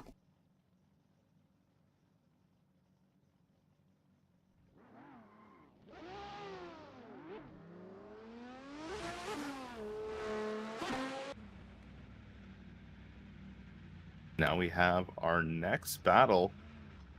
Karis Aliukas in the BMW up against Pontus Jakobsson in his FD RX-7. lights go solid and off they go. Vaqueros off to a good start, but already as they initiate in, Jakobsson is just that little bit closer as he adds a little bit more angle to get into that inside clip as they transition down the hill. Pontus had to back out of it just a little bit, but now is starting to regain that little bit more proximity as they come into that wall ride section and finish door to door. Yeah, they certainly do, and here we go with that replay. This time Vaqueros out front leading Pontus through this course. Nice snappy initiation from Vaqueros. Really good line through turn one. Pontus a bit stabby in that chase position, drops back quite a bit through turn two there, and then really goes after it in the last and final outside zone, and we'll see him switch it up.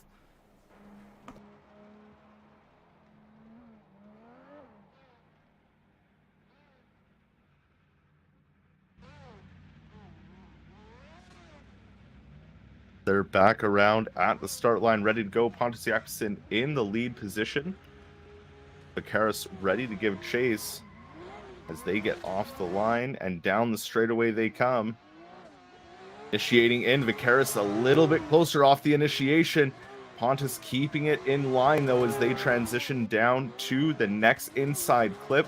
Vaqueros just keeping a good proximity through this section, and into the wall goes Pontus Jakobsson, and following him in was Vaqueros. Yeah, unfortunate to see there in the very final part of their run as well. Pontus initiation really smooth, rolls into that angle, but Vaqueros follows him nicely through turn one, leaves a bit of room for that transition, reels him back in some, and then really goes after it there in the chase. But again, Pontus maybe going a little bit too hard there and into the wall. And we'll go to those judges. Vaqueros on the left, Pontus on the right. Who's going to get the win here and move on into the top 8? Vaqueros getting the win over Pontus there due to that nasty wall hit. As we have our next battle, Masashi Yoshida in the R33 in the lead position, and beside him in the chase, Luciano Carneiro.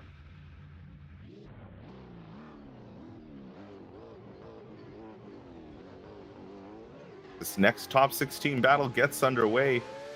R33 of Yoshida did very well in qualifying, and he initiates in, and already a big gap between him and Luciano. Luciano's really shallowing up the angle, trying to catch back up to Masashi Yoshida, dropping maybe a tire into that second outer zone for the chase position, but Masashi getting all out of shape in that last outer zone and not able to keep it within the boundaries of the outer zone.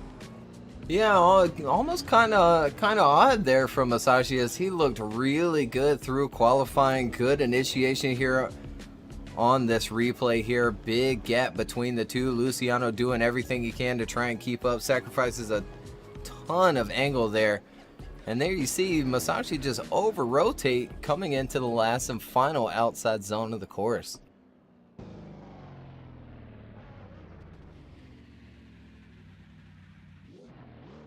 Now they are back, switched around, and ready to do battle one more time.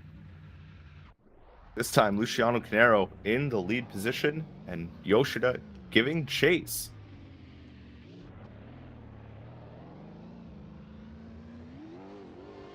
The lights go solid, and off they go. The second half of this battle is underway. Let's see if it's a bit cleaner this time around. Initiating in. Ooh, Yoshida can't get it to angle, and almost just using the rear fender of Luciano's car to get it to actually initiate as they come down through that second inside clip and now onto the wall ride. This has been a messy battle, but we'll see what the judges make sense of it all. Yeah, again, it's just so odd to see from Masashi this time in the chase position, and doesn't really set into the angle and understeers a ton here in that chase position. It's crazy that he didn't push Luciano off track there, but holds it together nicely, ends up getting into that angle and into the pocket of Luciano's car there, and Luciano just setting into the last and final outside zone. Really nice. And we'll go to the judges. Masashi on the left, Luciano on the right. Who's going to get the win and again move on into the top 8, where they'll face off against Vicaris. And look at there, Luciano gets the win. And we'll see him later on tonight.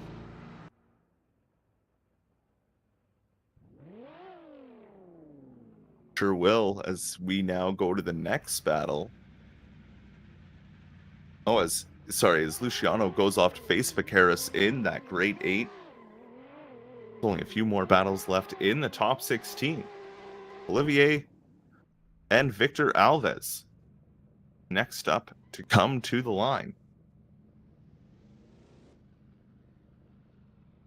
And again, that's first group done in the top 16. Just loading up the next group.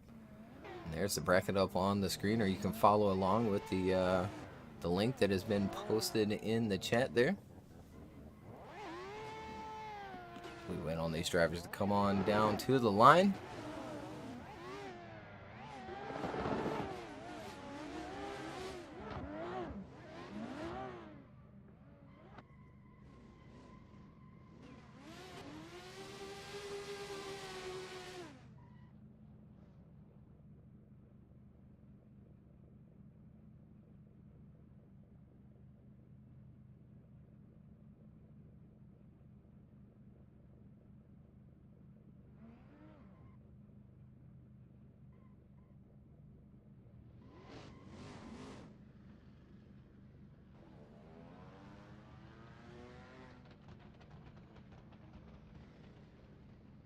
Yeah, just waiting on these guys, and here they are finally coming up to the line. So Victor in the lead position, and Olivier giving chase. Victor in that S15, Olivier in the purple and yellow S15. As we see them initiate in, a good gap established already from Victor Alves out front as they come through that first inside clip and transition down to the second inside clip. And getting through that outer zone. Olivier trying to get that proximity back and does so on the final outer zone. I don't know if that'll be enough to really solidify that chase run. Yeah, absolutely. And here we go to the replay. Camera did change maybe a little late, but we can see Victor out to a huge lead there. Big gap established right off initiation before they really even initiated. Fills that zone there, and there right along the bumper is Olivier just before they cross that finish line. But again, a lot of space given up between them two in the first half of that battle.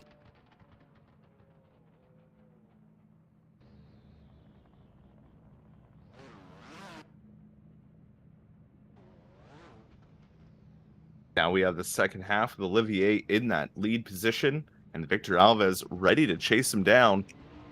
The lights go solid and off they go. Coming down that straightaway, Olivier trying to keep it straight as they initiate in. Victor Alves trying to keep up on his door as they come through that inside clip. Tons of speed from Olivier, missing out on that inside, the second inside clip as they transition down to the final wall ride. Victor really putting that pressure on as they finish out their run. Yeah, going after it in the chase position is Victor, and here we go with that replay. Olivier out front and enters in nicely, really rolls onto that angle. Very smooth, good line. And you see Victor diving in, leaves quite a bit of room, but reels him in slowly and then along the bumper there. And again, door to door as they cross that finish line. We'll go to the judges of a pretty even battle here. They could go, tat for tat, and Olivier on the left, Victor on the right. Who's going to get the win? And it looks like it is going to be Victor. Almost thought we were going to have it one more time there, but Chris and Matt choose Victor in a split decision. And we'll see Victor in the top 8. A good job from Victor Alves making it into the grade 8. We now have Robert at the line in his 370Z up against his Sir Saad in that S14. The lights go solid and off they go. Robert to a good getaway, but right away Yasser's with them as they initiate into that first outer zone. Yasser Saad trying to put that proximity and that pressure on early as they come through the second outer inside clip now. and transition for the wall ride. Yasir really just putting the car there, bouncing off the wall at the end, though. Certainly did, but Robert's been planting that 370Z along that wall all day today, and here we go with that replay. Really nice initiation once again on a good line, grabs that inside clip. You see her right along the bumper as they make that first transition, reels him back in, drops back, gives enough room for the transition, and then right back onto the door. But again, Robert out front, very clean, very committed, and really deep in those outside zones.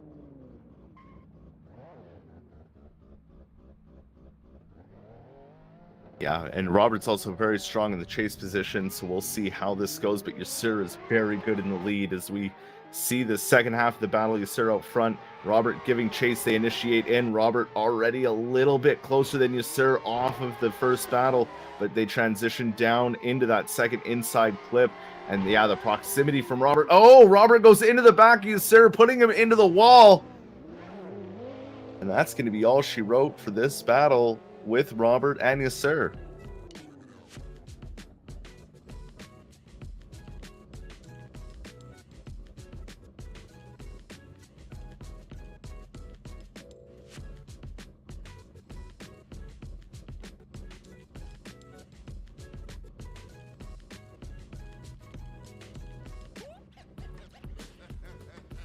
As we wait for the judge's decision on this one. I was muted all through that replay, but I was like, do I say anything? Yes. Well, I didn't know you were Hey, muted. Greg, where you at? Anyways, I hope you enjoyed that replay. There was some contact in the last and final transition there, and it does look to be maybe Robert's fault. We'll go to the judges here. Robert on the left, Yasir on the right. But really, I mean, it could come down to Yasir also maybe angling up there.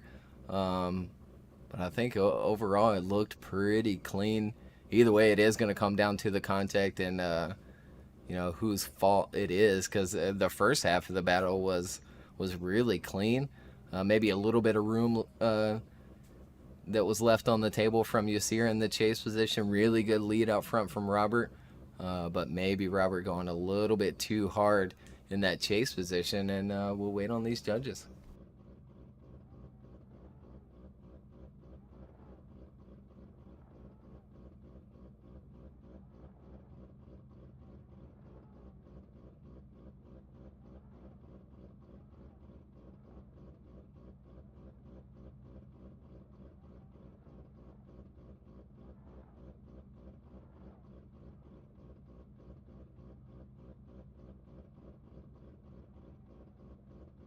I think we might have a long deliberation from these judges with that contact to really decide who was at fault.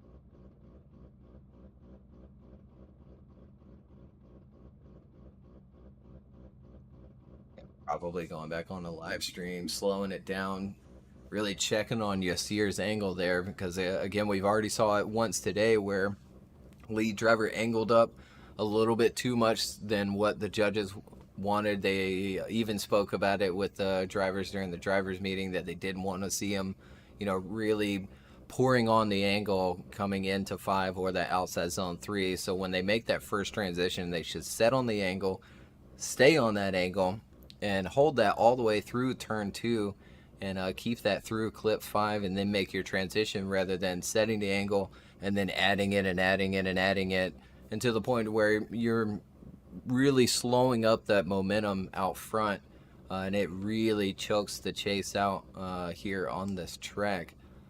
So really, that's the only way I think it could be Yasir's fault. But look, yeah, Yasir gets the win. Chris and Matt choose Yasir, and Ed chooses Robert. But we'll see Yasir in the top 8. We sure will, up against Victor Alves nonetheless. So that'll be a great battle to watch, because both those guys really can put on crazy chase runs and lead runs.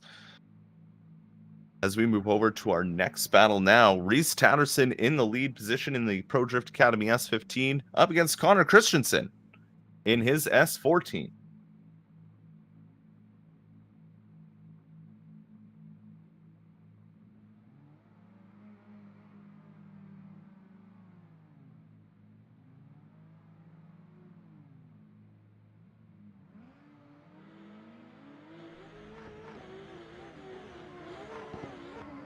And the lights go solid, and off they go. Reese Tatterson off to a good start. Connor Christiansen is putting it on as they come through that first inside clip. Ooh, getting close to not leaving enough room for that transition. Looked like maybe Connor had to back out of it just a little bit. Maybe a little tire drop there from Reese Tatterson off that second to last outside zone, but making it through and finishing out their runs. Yeah, certainly. And here we go back to the replay. Reese out front this time in that Pro Drift Academy S15 being chased down by Connor Christiansen. And Reese on a really good lead line here. A little bit of a wobble before making that transition. Gives up a little bit of room for that outside zone as well. Drops a tire into the next outside zone, but then gets into the wall run really nicely. And there they go across that finish line, and we'll line them up for the second half of their battle.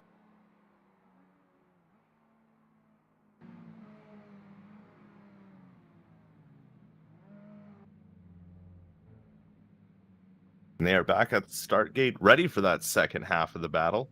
Connor Christiansen now out front. Reese Tatterson ready to give chase.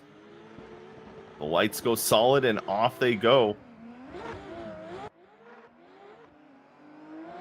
Initiating in is Connor, but right beside him is Reese Tatterson. Reese Tatterson getting it up onto the door of Connor Christiansen as they transition down to the next inside clip. And ooh, a little bit of a tap there, it looked like, from Reese Tatterson in that chase position, but it doesn't upset Connor as they make it through the rest of the run clean. Yeah, they certainly do. And here we go with that replay.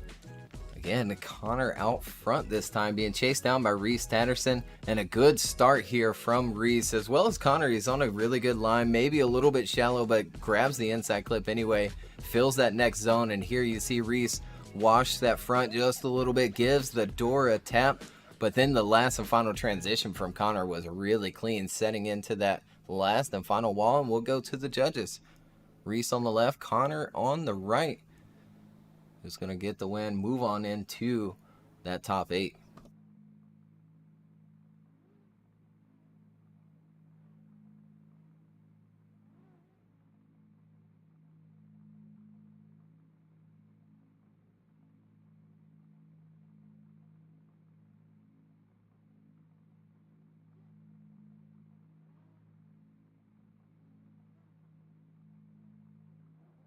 And tough one to call here from these judges.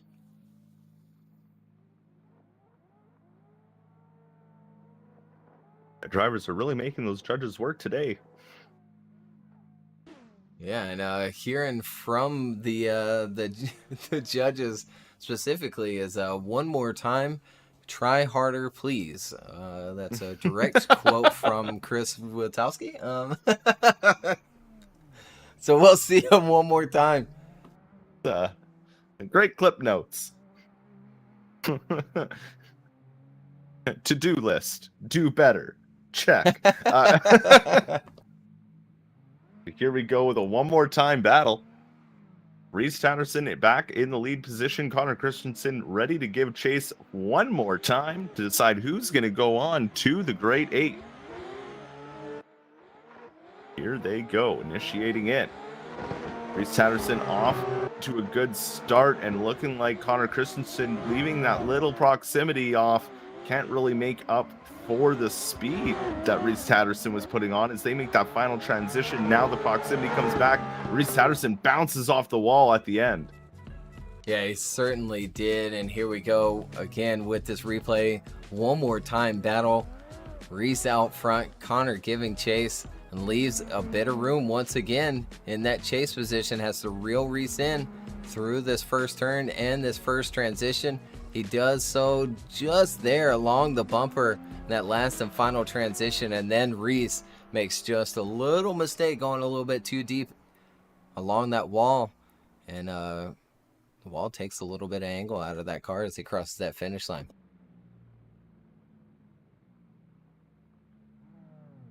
Turning into anyone's battle at this point. as they get flipped around and ready to go again. Connor Christiansen now in the lead lane. Reese Tatterson ready to give chase. The light goes solid and off they go. Connor Christiansen trying to get the grip in that car as they initiate down to that first inside clip. The proximity from Reese Tatterson is already right up with them as he left no room for the transition to the second half of the course as they come through that final wall run. And wow, that was a very fast battle. Absolutely, it went by super quick, and you can sort of tell by the replay there, getting the full countdown of the lights. And there they go, entering in. Smooth initiation from Connor. Again, a little bit inside between inside one and outside one, but gets back onto that right line. Reese almost grabbing that bumper there as they make that last and final transition, but a fairly even battle. Another tough one for the judges here. Reese on the left, Connor on the right. Who's going to get the win and move on into the top 8 where they'll face off against the winner of the next battle? And there it is. Reese Tatterson gets the win, and we'll see him in the top 8. Good job to Reese there as we come to the final battle of the top 16 before we move into rounding out this entire day from the grade 8 down to the final battle. In the lead position, Zach O'Sullivan in the Toyota Supra. Beside him in the Chase, Aliukas Yurkas in the BMW. Light goes solid and off they go. Who will be up against Reese Tatterson in the grade 8? Initiating in is Zach O'Sullivan. Right with him is Aliukas Yurkas, though. Aliukas making a huge push to get rid of any proximity as they transition down the hill to the next inside clip and to the outer zone. Little bit of proximity lost there from the Chase driver, but Aliukas makes contact and puts Zach into the wall, but saves it from spinning. Yeah, that's a tough one, and one for us to pay attention as well as those judges, of course. And here's that replay. Zach entering in. Really good line here through turn 1. Aliukas right there with him. Backs up, gives him room, but doesn't reel him back in. And then along the bumper once more. Ooh, man, yeah, that is so close there with that contact. And I think you're right. Aliukas gets into Zach's sort of front quarter panel and starts to straighten him out rather than Zach getting into the wall. It looks like there was still some room left over out there. Yeah, exactly. But they're back at the start gate, flipped around. The lights have already gone solid, and off they go. Aliukas Yurkas out front. Zach O'Sullivan giving chase. Initiating in. Aliukas out front. Zach already making that proximity right up to the door through that first inside clip. Transitioning down to the next inside clip. Zach backing off just a little bit for the last transition onto the wall ride, but putting it back onto the door of Aliukas for the finish. Yeah, Zach really applying the pressure here in the chase position. And here's that replay. Aliukas out front this time. Zach giving chase. Again, last battle here in the top 16. And look at that, just the amount of pressure there and just zero proximity right onto his door. No space in between. And there they go across that finish line. Overall, I mean, clean battle other than that contact in the first half of the battle. So just waiting on the judges here for their decision. Zach over on the left, Aliukas on the right. And there it is, unanimous decision. Zach gets the win and moves on into the top 8 where he'll have to face off against Reese Tatterson. Well, we never said we'd make Zach's life easy. That certainly isn't. And then, yeah, having to go through Aliukas here in the top 16 as well. So a tough bracket he's had today.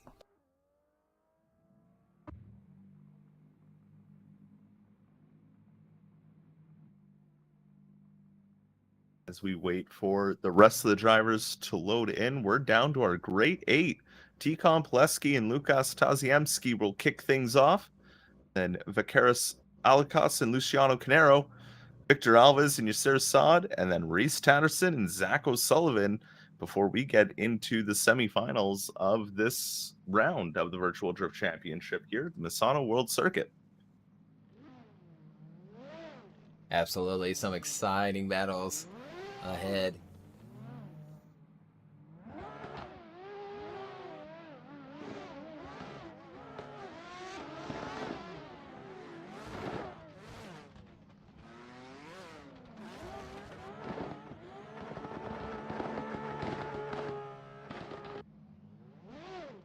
While we wait for them to load, we just want to thank everybody for joining us for the top 32. And if you were here for qualifying, thank you for that as well.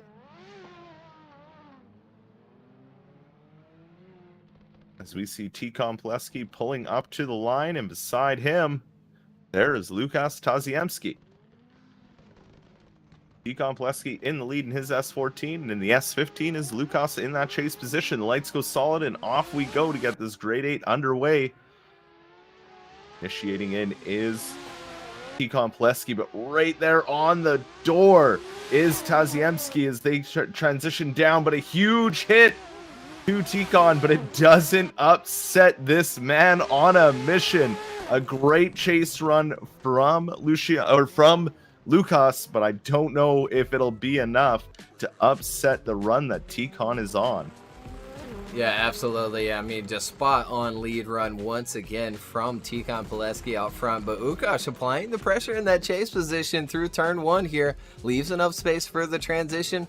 Reels him back in. But yeah, as you pointed out, that tiny tap there in that chase position.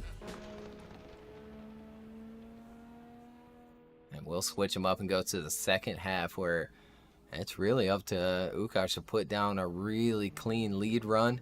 And Tikon to apply, some clean pressure throughout this chase run. Exactly. If Aliukas Tasiemski can find a way to get rid of the code from the robot, well, we'll see if it can happen. Aliukas out front, Tikon giving chase, initiating in, Tikon matching that angle as they come into that first inside clip and doing a good job, leaving that room for that transition. Aliukas doing a good job out front here, keeping that angle and putting the car where it needs to be. But into the wall goes Aliukas. It doesn't upset the run too much, but it was a big hit. Yeah, it sure was an unfortunate one to see because he was, as far as I'm concerned, he was kind of in the fight here through this second half of the battle. Clean lead out front. Grabs that inside clip. Smooth transition across here. Again, still that contact from the first half, and there, just going a bit too deep into that wall run. Straightens the car out. And we'll go to the judges. Tikon on the left, or Aliukas on the right. And winner will go on into the top 4. Chris, Ed, and Tikon does get the win. Moves on into the top 4 here at Misano World Circuit. A little bit of bullying, leaving the decision there.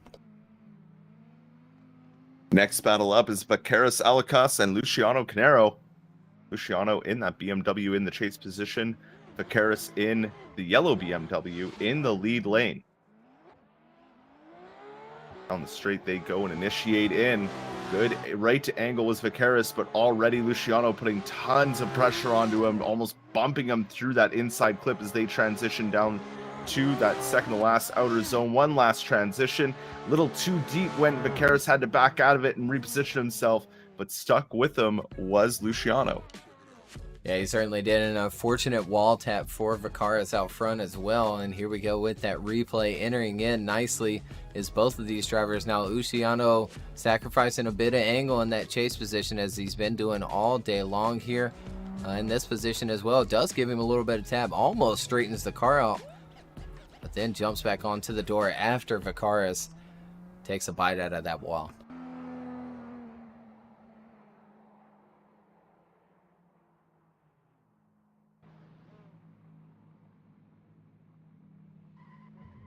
Another background at the start gate. Ready to do battle again. Luciano in that lead position. Vaqueros giving chase now. The lights go solid and off they go.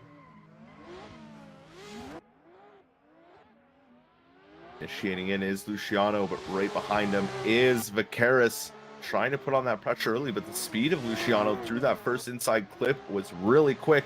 Maybe a little tap there from the chase driver as they transition to that final wall ride, and Vaqueros trying to put on as much pressure as he can.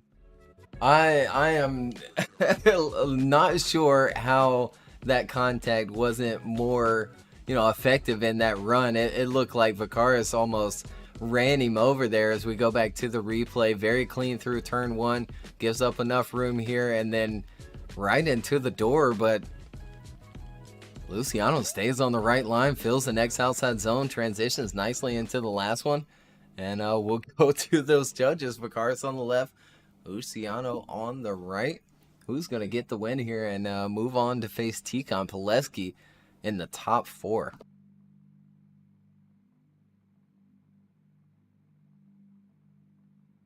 And there it is. Vaqueros gets the win, and we'll see him face off against Tikon later today. Well, very good job from Vaqueros, but also to Luciano as well. Both great drivers, but Vaqueros gets this one as we have our next battle at the line already. Yasser Saad versus Victor Alves. Yasser in the S14 in the lead lane. Victor Alves in his S15 in the chase position.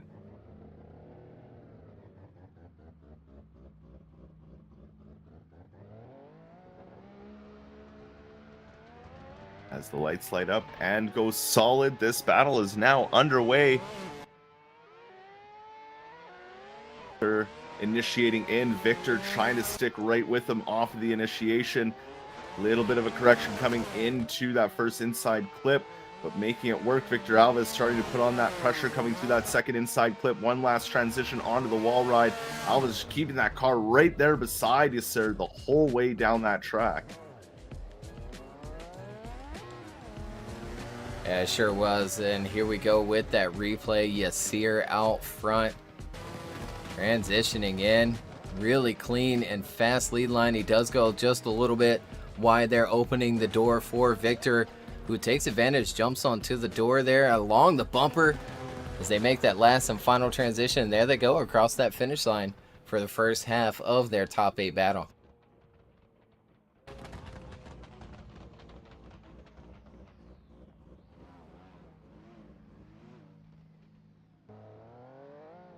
Now we get to see the second half. Victor Alves out front. Yasser Saad giving chase. Victor Alves has been super solid in his lead runs for most of the day. Let's see what he can do here. The lights go solid and off they go.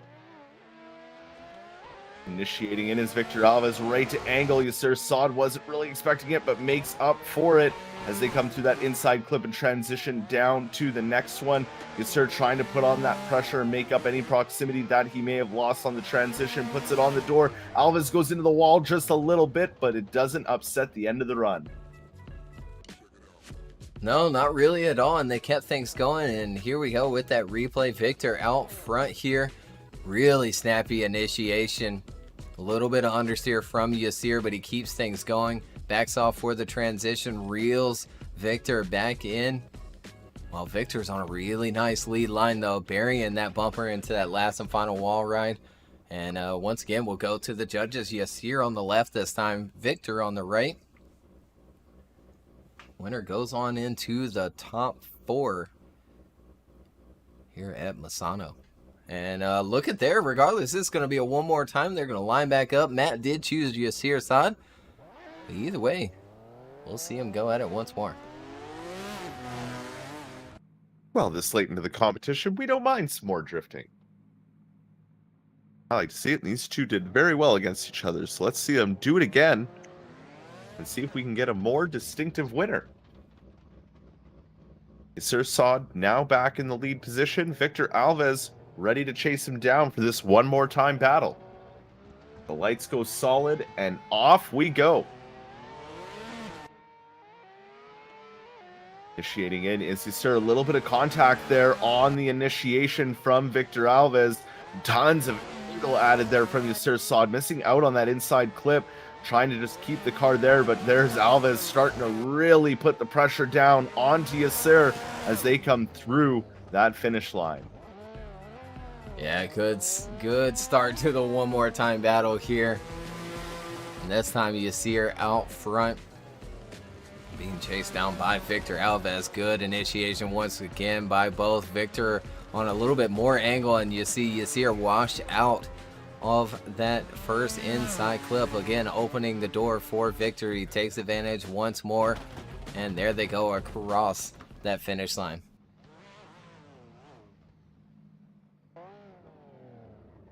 Now back around at the start gate, Victor Alves in the lead position. Sir Saad in the chase. The lights go solid, and here we go for the second half of this one more time battle. See who's going to advance on to that top 4. Initiating in. Oh! Looks like Sir Saad was just too close for that transition and hits the front end of Victor Alves. Yeah, an unfortunate one to see there. And we'll take a look once more on this replay. Good start. Very odd there. Definitely some lag involved, as it really didn't even look like the cars physically made contact, but there was certainly contact there, as we can tell by the reaction of that lead car as well as the chase. We'll let it play out once more. One more time for the judges here.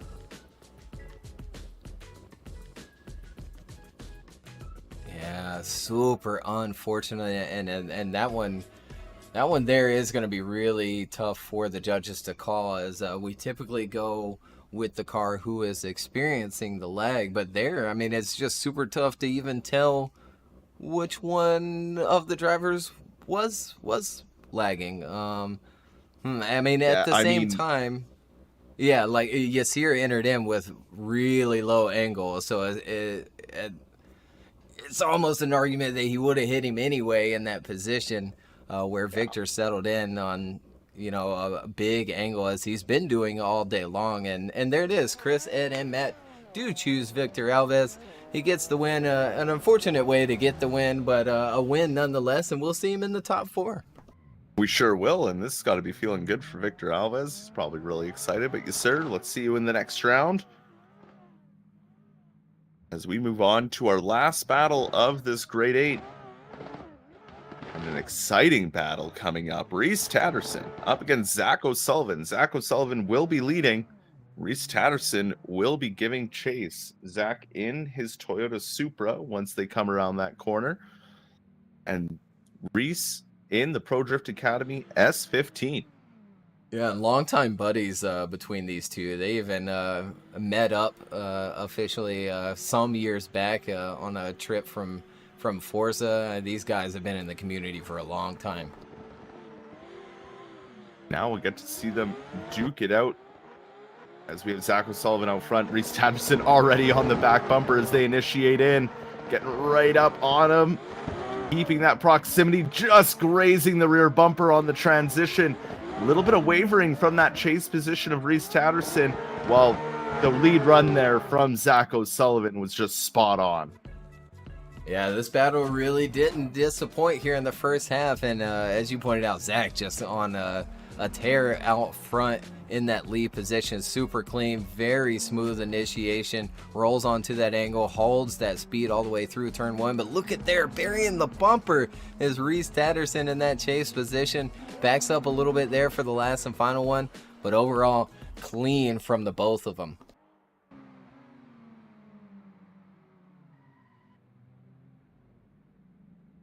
Becoming a very exciting battle just to see who's going to face Victor Alves. Will it be Reese Tatterson? Will it be Zach O'Sullivan? Could we see both of the Pro Drift Academy boys out before the top 4? Time will only tell. The lights have gone solid. Reese Tatterson out front. Zach O'Sullivan giving chase. And right away, Zach is putting it right on the door of Reese Tatterson as they transition down to that second inside clip, and the proximity is almost perfect. Could we see a one more time battle out of this? Woo. Oh man, we just might here as we go back to this replay. This time Reese out front. Zach in that chase position and really going after it here. They initiate snappy from Reese out front, and look at that. Right up onto the door of Reese Tatterson is Zach O'Sullivan. Backs up, gives enough room for that transition. Really clean back there. Last and final one, reels him back in. There they go, across that finish line. And we might see him go at it one more time. Or judges might have a decision here. It's going to be a tough one. Again, Zach coming off that Rookie of the Year award last season and now points leader going into round 4. He might just hang on to that if he keeps on. As close battle, and one that you could definitely see going into a one more time. But sometimes the judges see a little bit more than we do in the moment.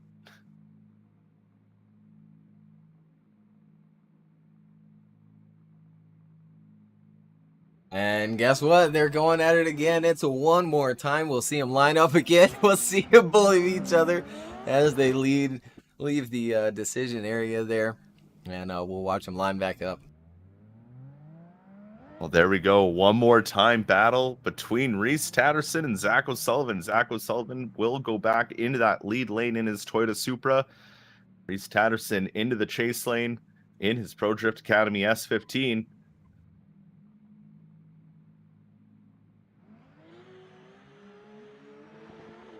And the lights go solid, and off they go for this one more time battle. Initiating in is Zach O'Sullivan, but right along the door, but a little bit on a weird angle there. Really far back was Reese Tatterson as they come through that second inside clip. Reese Tatterson really transitioning along the bumper there, trying to put it onto the door. Looked like maybe bouncing Zach off the wall a little bit. Yeah, it's close. And here we go with that replay. Zach out front. This time for the first half of the one more time battle between these two. And again, smooth initiation from Zach. As you pointed out, Reese washing that front just a little bit. Now, it can be somewhat of a strategy to chase a little bit far back in that first turn. That way you don't really have to back up too much. But they keep it going for another really exciting first half of their battle.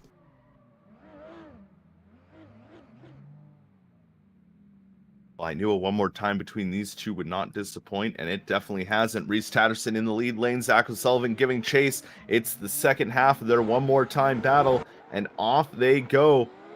Good getaway from both drivers and initiating in. Zach is immediately pushing onto that door, giving Reese Tatterson a couple bumps there as they come down the hill and into that next inside clip. Really matching the angle and the line that Reese Tatterson has put. Zach puts it again on the door as they cross the line. Oh, I think Zach is trying to show that he wants the win here in this battle. Regardless, really close between the two, but the way Zach settles in this chase position through turn 2, or turn 1, he does give Reese a bit of a tap in that chase position, but Reese stays on the correct line. They keep it going. Nonetheless, good lead, but the aggression from Zach may be a little bit stronger in that chase position. It's, almost a judge's preference here going into the decision between these two. Reese, really clean, but did have that little bit of a wash there in that chase position through turn 1. It's tough. Very tough. Zach on the left, Reese on the right. Which way will these judges go, and which driver will move on into the final 4?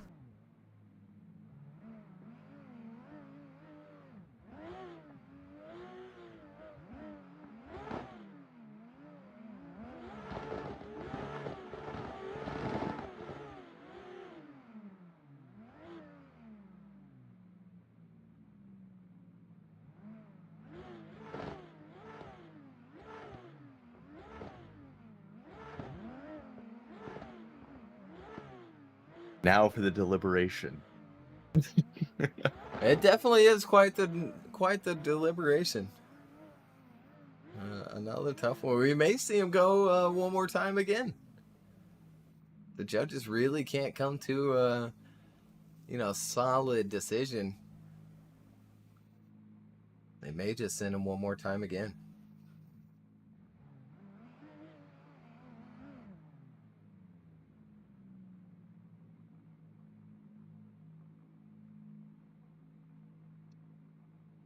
But I could see another one more time. And it sure is. So Matt actually chose Zach O'Sullivan, but Chris and Ed are going to send him again. Woo-hoo. We're not even in the finals yet, boys. Another one more time battle between these two great drivers. And they are putting on a show. Now for the one more time of the one more time. Zach O'Sullivan out front, Reese Tatterson giving chase for the first half of their one more time of the one more time battle. Now, I'm starting to get hungry, guys, you know. We'll see how many times I have to say one more time over one more time. The lights go solid and off they go. Zach O'Sullivan out front. Reese Tatterson giving chase. They initiate in a little bit more of a gap there off of the initiation from Zach. Zach on a great lead line. Reese Tatterson trying to regain that proximity, which he does coming through that transition right along the bumper into outer zone, the final outer zone, and just giving him a little tap on the door right before the finish line.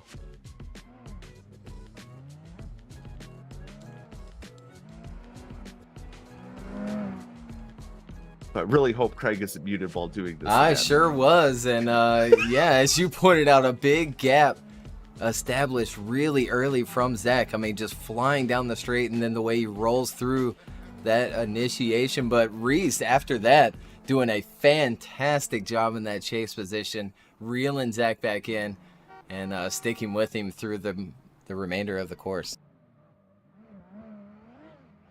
I was doing a very good job there, and I think that little bit of proximity, if Zach can keep a solid chase run here, it'll be his to win. But let's see what happens. Reese Tatterson out front, Zach O'Sullivan giving chase. Reese Tatterson initiates in, Zach right there with him, right along the quarter panel. Coming in, they both make it through that inside clip. They both transition on the bumper. A little bit of proximity lost there through that second inside clip, and Zach quickly regains it as they come through that final outer zone on each other's door. Yeah, crazy. Zach knew he had to push hard, and he did in the first turn, but got caught up just a little bit in that first transition. And here we go with that replay right into the pocket of Reese Tatterson, and really diving for it in that chase position. It doesn't look like any contact was really made. It just Zach ending up on just a little bit of an inside line in that chase position, but then he reels Reese back in. They finish out the course cleanly, and we'll wait on the judges and see if we actually have a decision here.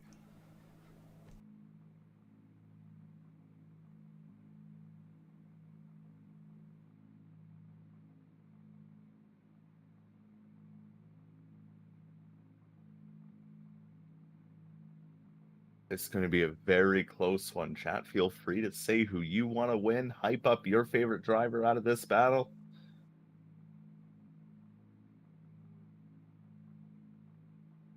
Will it be Zach O'Sullivan? Will it be Reese Tatterson? Will they move left? Will they move right? Will we get a one more time of one more time of one more time?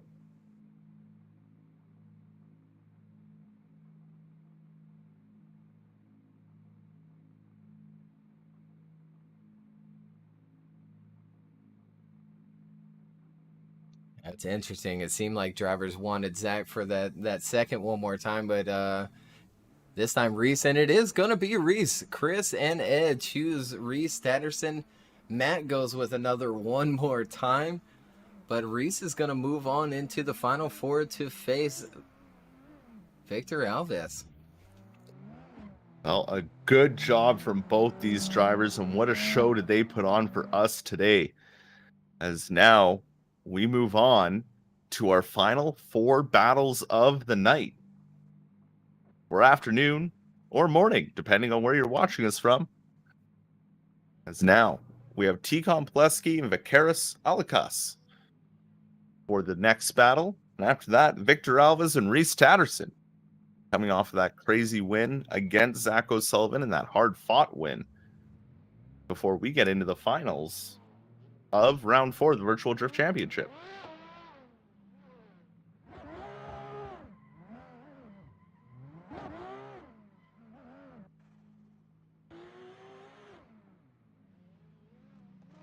So here we go. At the line in the S14, that is Tikon Poleski. And beside him is Vacaris in that BMW in the chase position. And the light goes solid and off they go. Down the straightaway they come and initiating in. Good job from Tikon, but look at Vacaris right there all over him on that first inside clip as they transition to the next inside clip. Looking good so far. The proximity and the pressure is there. Vacaris really trying to just put it to the door of Tikon.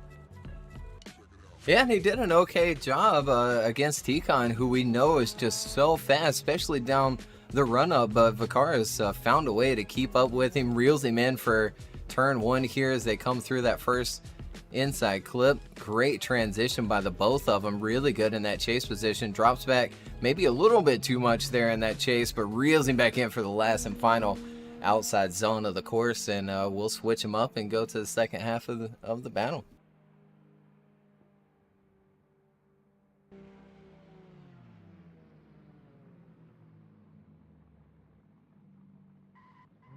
The drivers get turned around here. Vacaris now in the lead position, and Tikon ready to chase him down.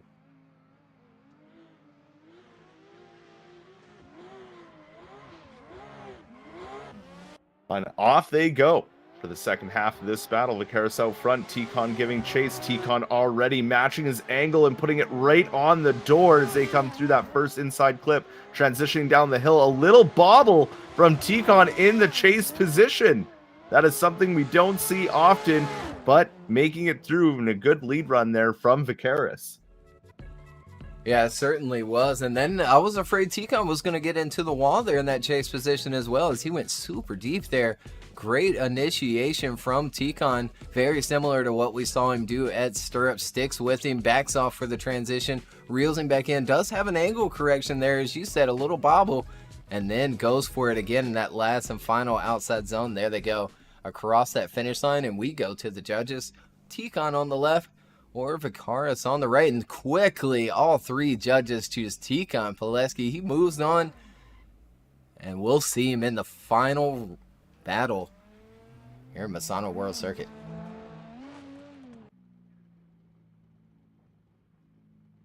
And what a great job from Tikon Poleski, as now we move on to Reese Tatterson and Victor Alves. Reese Tatterson in the lead position.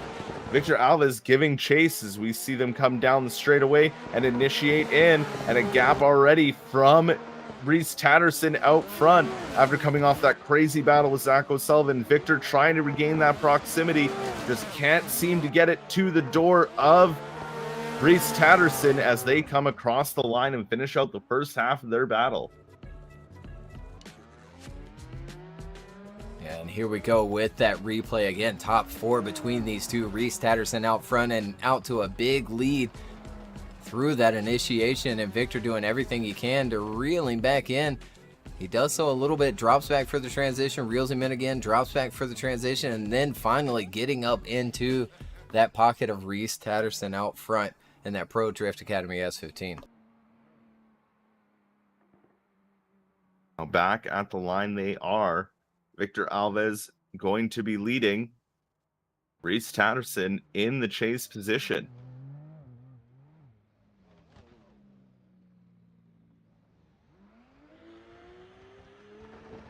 Lights go solid, and the second half of this battle gets underway. Down the straightaway, they come and initiate in. Victor Alves right to angle like he's been doing all day, but Reese doing a great job at mimicking it all the way through that first inside clip. Victor really on a good line here as they leave just enough room for that transition. And Reese on a more tighter inside line, but Victor Alves coming out strong. Yeah, really good lead out front from Victor Alves, but Reese right there with him in the chase as well. And here we go with that replay. Entering in, Reese sacrificing just a little bit of angle there at first, but then falls into the pocket, leaves enough room for that transition, reels him back in nicely.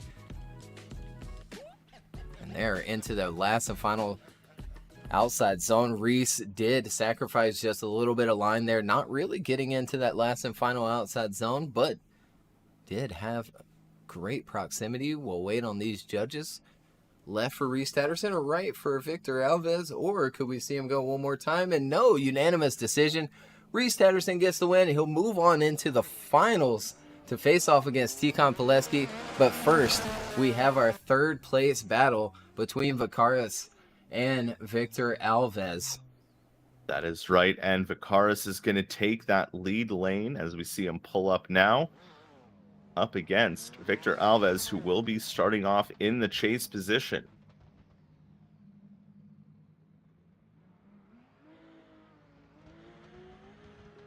The lights go solid, and off they go. Vakaris out front, Victor Alves giving chase. This is both of their chance to get a podium here today as they initiate in, and Alves getting a little too close there, bumping Vakaris as he tries to settle out that car and get the transitions done, as Vakaris doing a good job in that lead line, just making sure the car stays where it needs to, and maybe just a little too much aggression from Victor Alves. Yeah, I think you're right, Tanner, and here we go with that replay. Vakaris out front, Victor giving chase, fighting for that third place podium position, and there, just a little bit of bump from Victor Alves in that chase. It kind of chokes him up for that first transition as well, but gets right back into it. But overall, good job for Vakaris to keep things going. It was a smooth lead nonetheless, even with the contact, and we'll switch him up in this third place battle.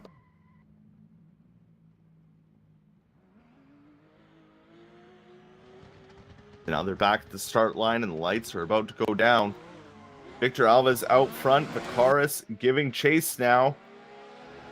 Alves with a few mistakes on his chase run. Let's see if he can make up for them as we see them come into this first inside clip. Good proximity from Vakaris to Alves as they come through the next inside clip. A little bobble there from the chase position, trying not to make contact as they come through that final wall ride and finish door to door. Yeah, good way to finish this battle here. Victor out front, again fighting for that last podium position today here at Misano World Circuit. Good initiation as always from Victor out front. Hangs on to a really good line there. Good transition. Vakaris falls back just a little bit, but then reels him back in for that last and final outside zone. There they go across that finish line.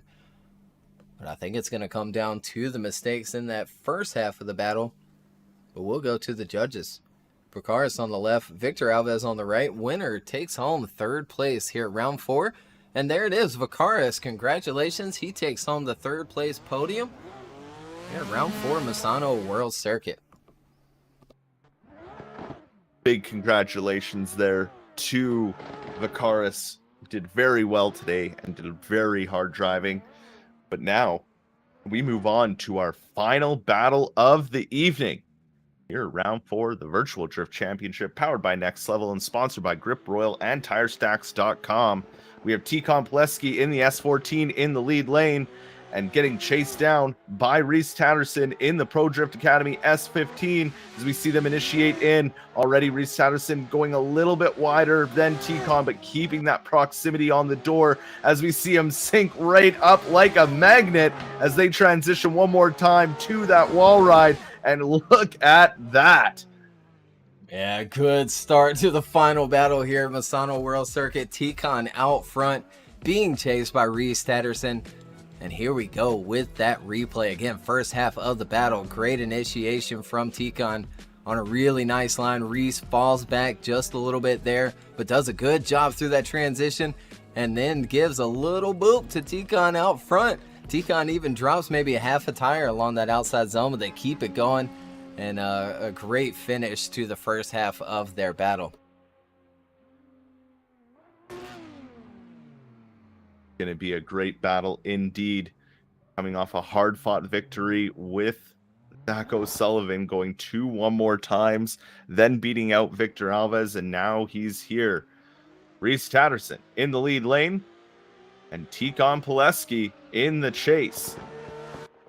The lights go solid and off they go down that straightaway, initiating in, and right away Tikon is on the door off of that initiation, sticking with Tatterson. Tatterson with a little bit of an angle correction coming into that first inside clip. Tikon keeping right there with them, leaving almost no room for that transition, backing out of it a bit, and then coming at it as both of them, I think, nick the wall on the exit. Yeah, that was an incredible last outside zone from Reese out front. And here we go with this replay here. Again, Tikon with that initiation he's been doing, very similar to what he was doing at Stirrup, and it really pays off. I mean, the proximity, he's right there with Reese, sacrificing just a little bit of angle, but staying with him. And then look at that last outside zone. Reese filling it all the way around, burying that bumper into the wall. And we'll go to the judges for maybe the last time today. Tikon on the left, Reese Tatterson on the right. Who's going to get the win and take home the victory for round 4 Misano World Circuit?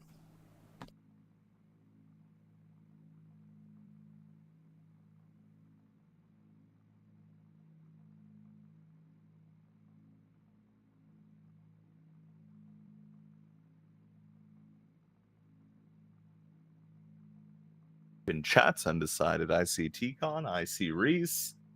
It's kind of split down the middle right now. And Well, maybe you know what that way happens with when we do judges. that. Could we see him go one more time here in the finals? It's possible, but I have to say I'm a fan of that aggression from Tikon. Here we go. So, and look at their split decision. Chris chooses a one more time, but Edimat chooses Tikon Poleski. He takes home the win again here in the Virtual Drift Championship. Reese Tatterson takes home second. And just amazing battles between these two. Insane. And it's good to see Reese back on top. He's been, I don't want to say he's been somewhat of, a slump, but not the normal Reese that we're so used to seeing. But it's good to see him back again here in round 4. It definitely is. And I mean, congratulations to all the drivers today. Everyone had amazing battles right from qualifying. We knew this was going to be an insane day with just how close everything was going to be.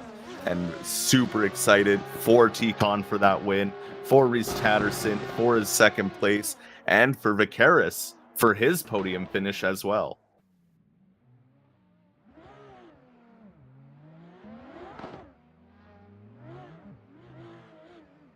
Let's see if they're going to go. Yes, they are fantastic. It's been quite the tradition here as of late. Reese out front, which Tikon should be out there, but that's okay. This is your top 3-4 round 4 Misano World Circuit. They'll take their 3-man train here and make it look good. We'll save that replay as well. Congratulations to all 3 and the rest of the drivers today. Everyone that showed up did a fantastic job. Even the ones that didn't quite make it into the top 32 today, and you still did fantastic in qualifying earlier today. A lot of really good runs, a lot of 90s today as well. And look at these guys just having a bit of fun here. And it's tough to stack 3 up here, as that third man really gets choked up with those 2 transitions. But again, congratulations to them. Very good job from everybody. What a day it's been. This has been a fun track, and it's nice to come back here. Yeah, absolutely. And if you were wondering if we were going to release this update for the track, if you haven't noticed some of the beautiful changes, we will be releasing this track pretty much as soon as we close down this live stream. We'll post up a link into our Discord for everybody to download and enjoy. And then Zach and a couple of others have quite the announcement as well on their own social medias. So make sure you follow Zach, JSI_mystified on Instagram. And yeah, quite the surprise for the community. And then should pair nicely with the release of this track as well. It definitely should. Again, we just want to thank all of you guys for hanging out with us all the way through qualifying and all the way through these top 32 battles, sticking with us, putting your comments in the chat, or maybe even just lurking and having us on your TV while you do some house cleaning or I don't know, whatever you may be doing in the house. And just to remember that our next round, round 5 of the Virtual Drift Championship, is March 26th. So still a few more weeks away, but it'll definitely be worth it. Yeah, absolutely, a full month break as well. So it's gonna be nice to take a little bit of break. It gives us a little bit more time to maybe come out with a new track for round 5. We'll have to wait and see what we can get done in that time. But nonetheless, I'm excited to come back March 26th. And of course, big thanks to our sponsors this season, Next Level Racing stepping up and giving big prizes for first, second, and third. TireStacks.com as well. And Grip Royal providing 3 of their wonderful steering wheels this year. It's 2 first, second, and third of the season. Again, thanks for watching, everybody.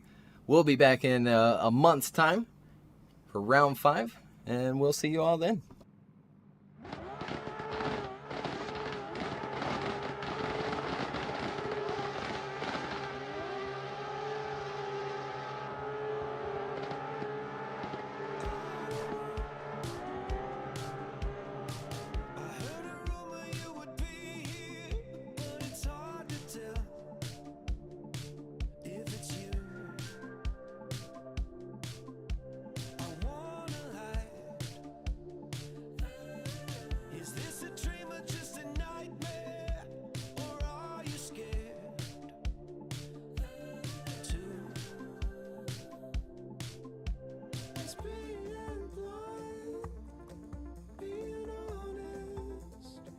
Can we be shadows in the dark?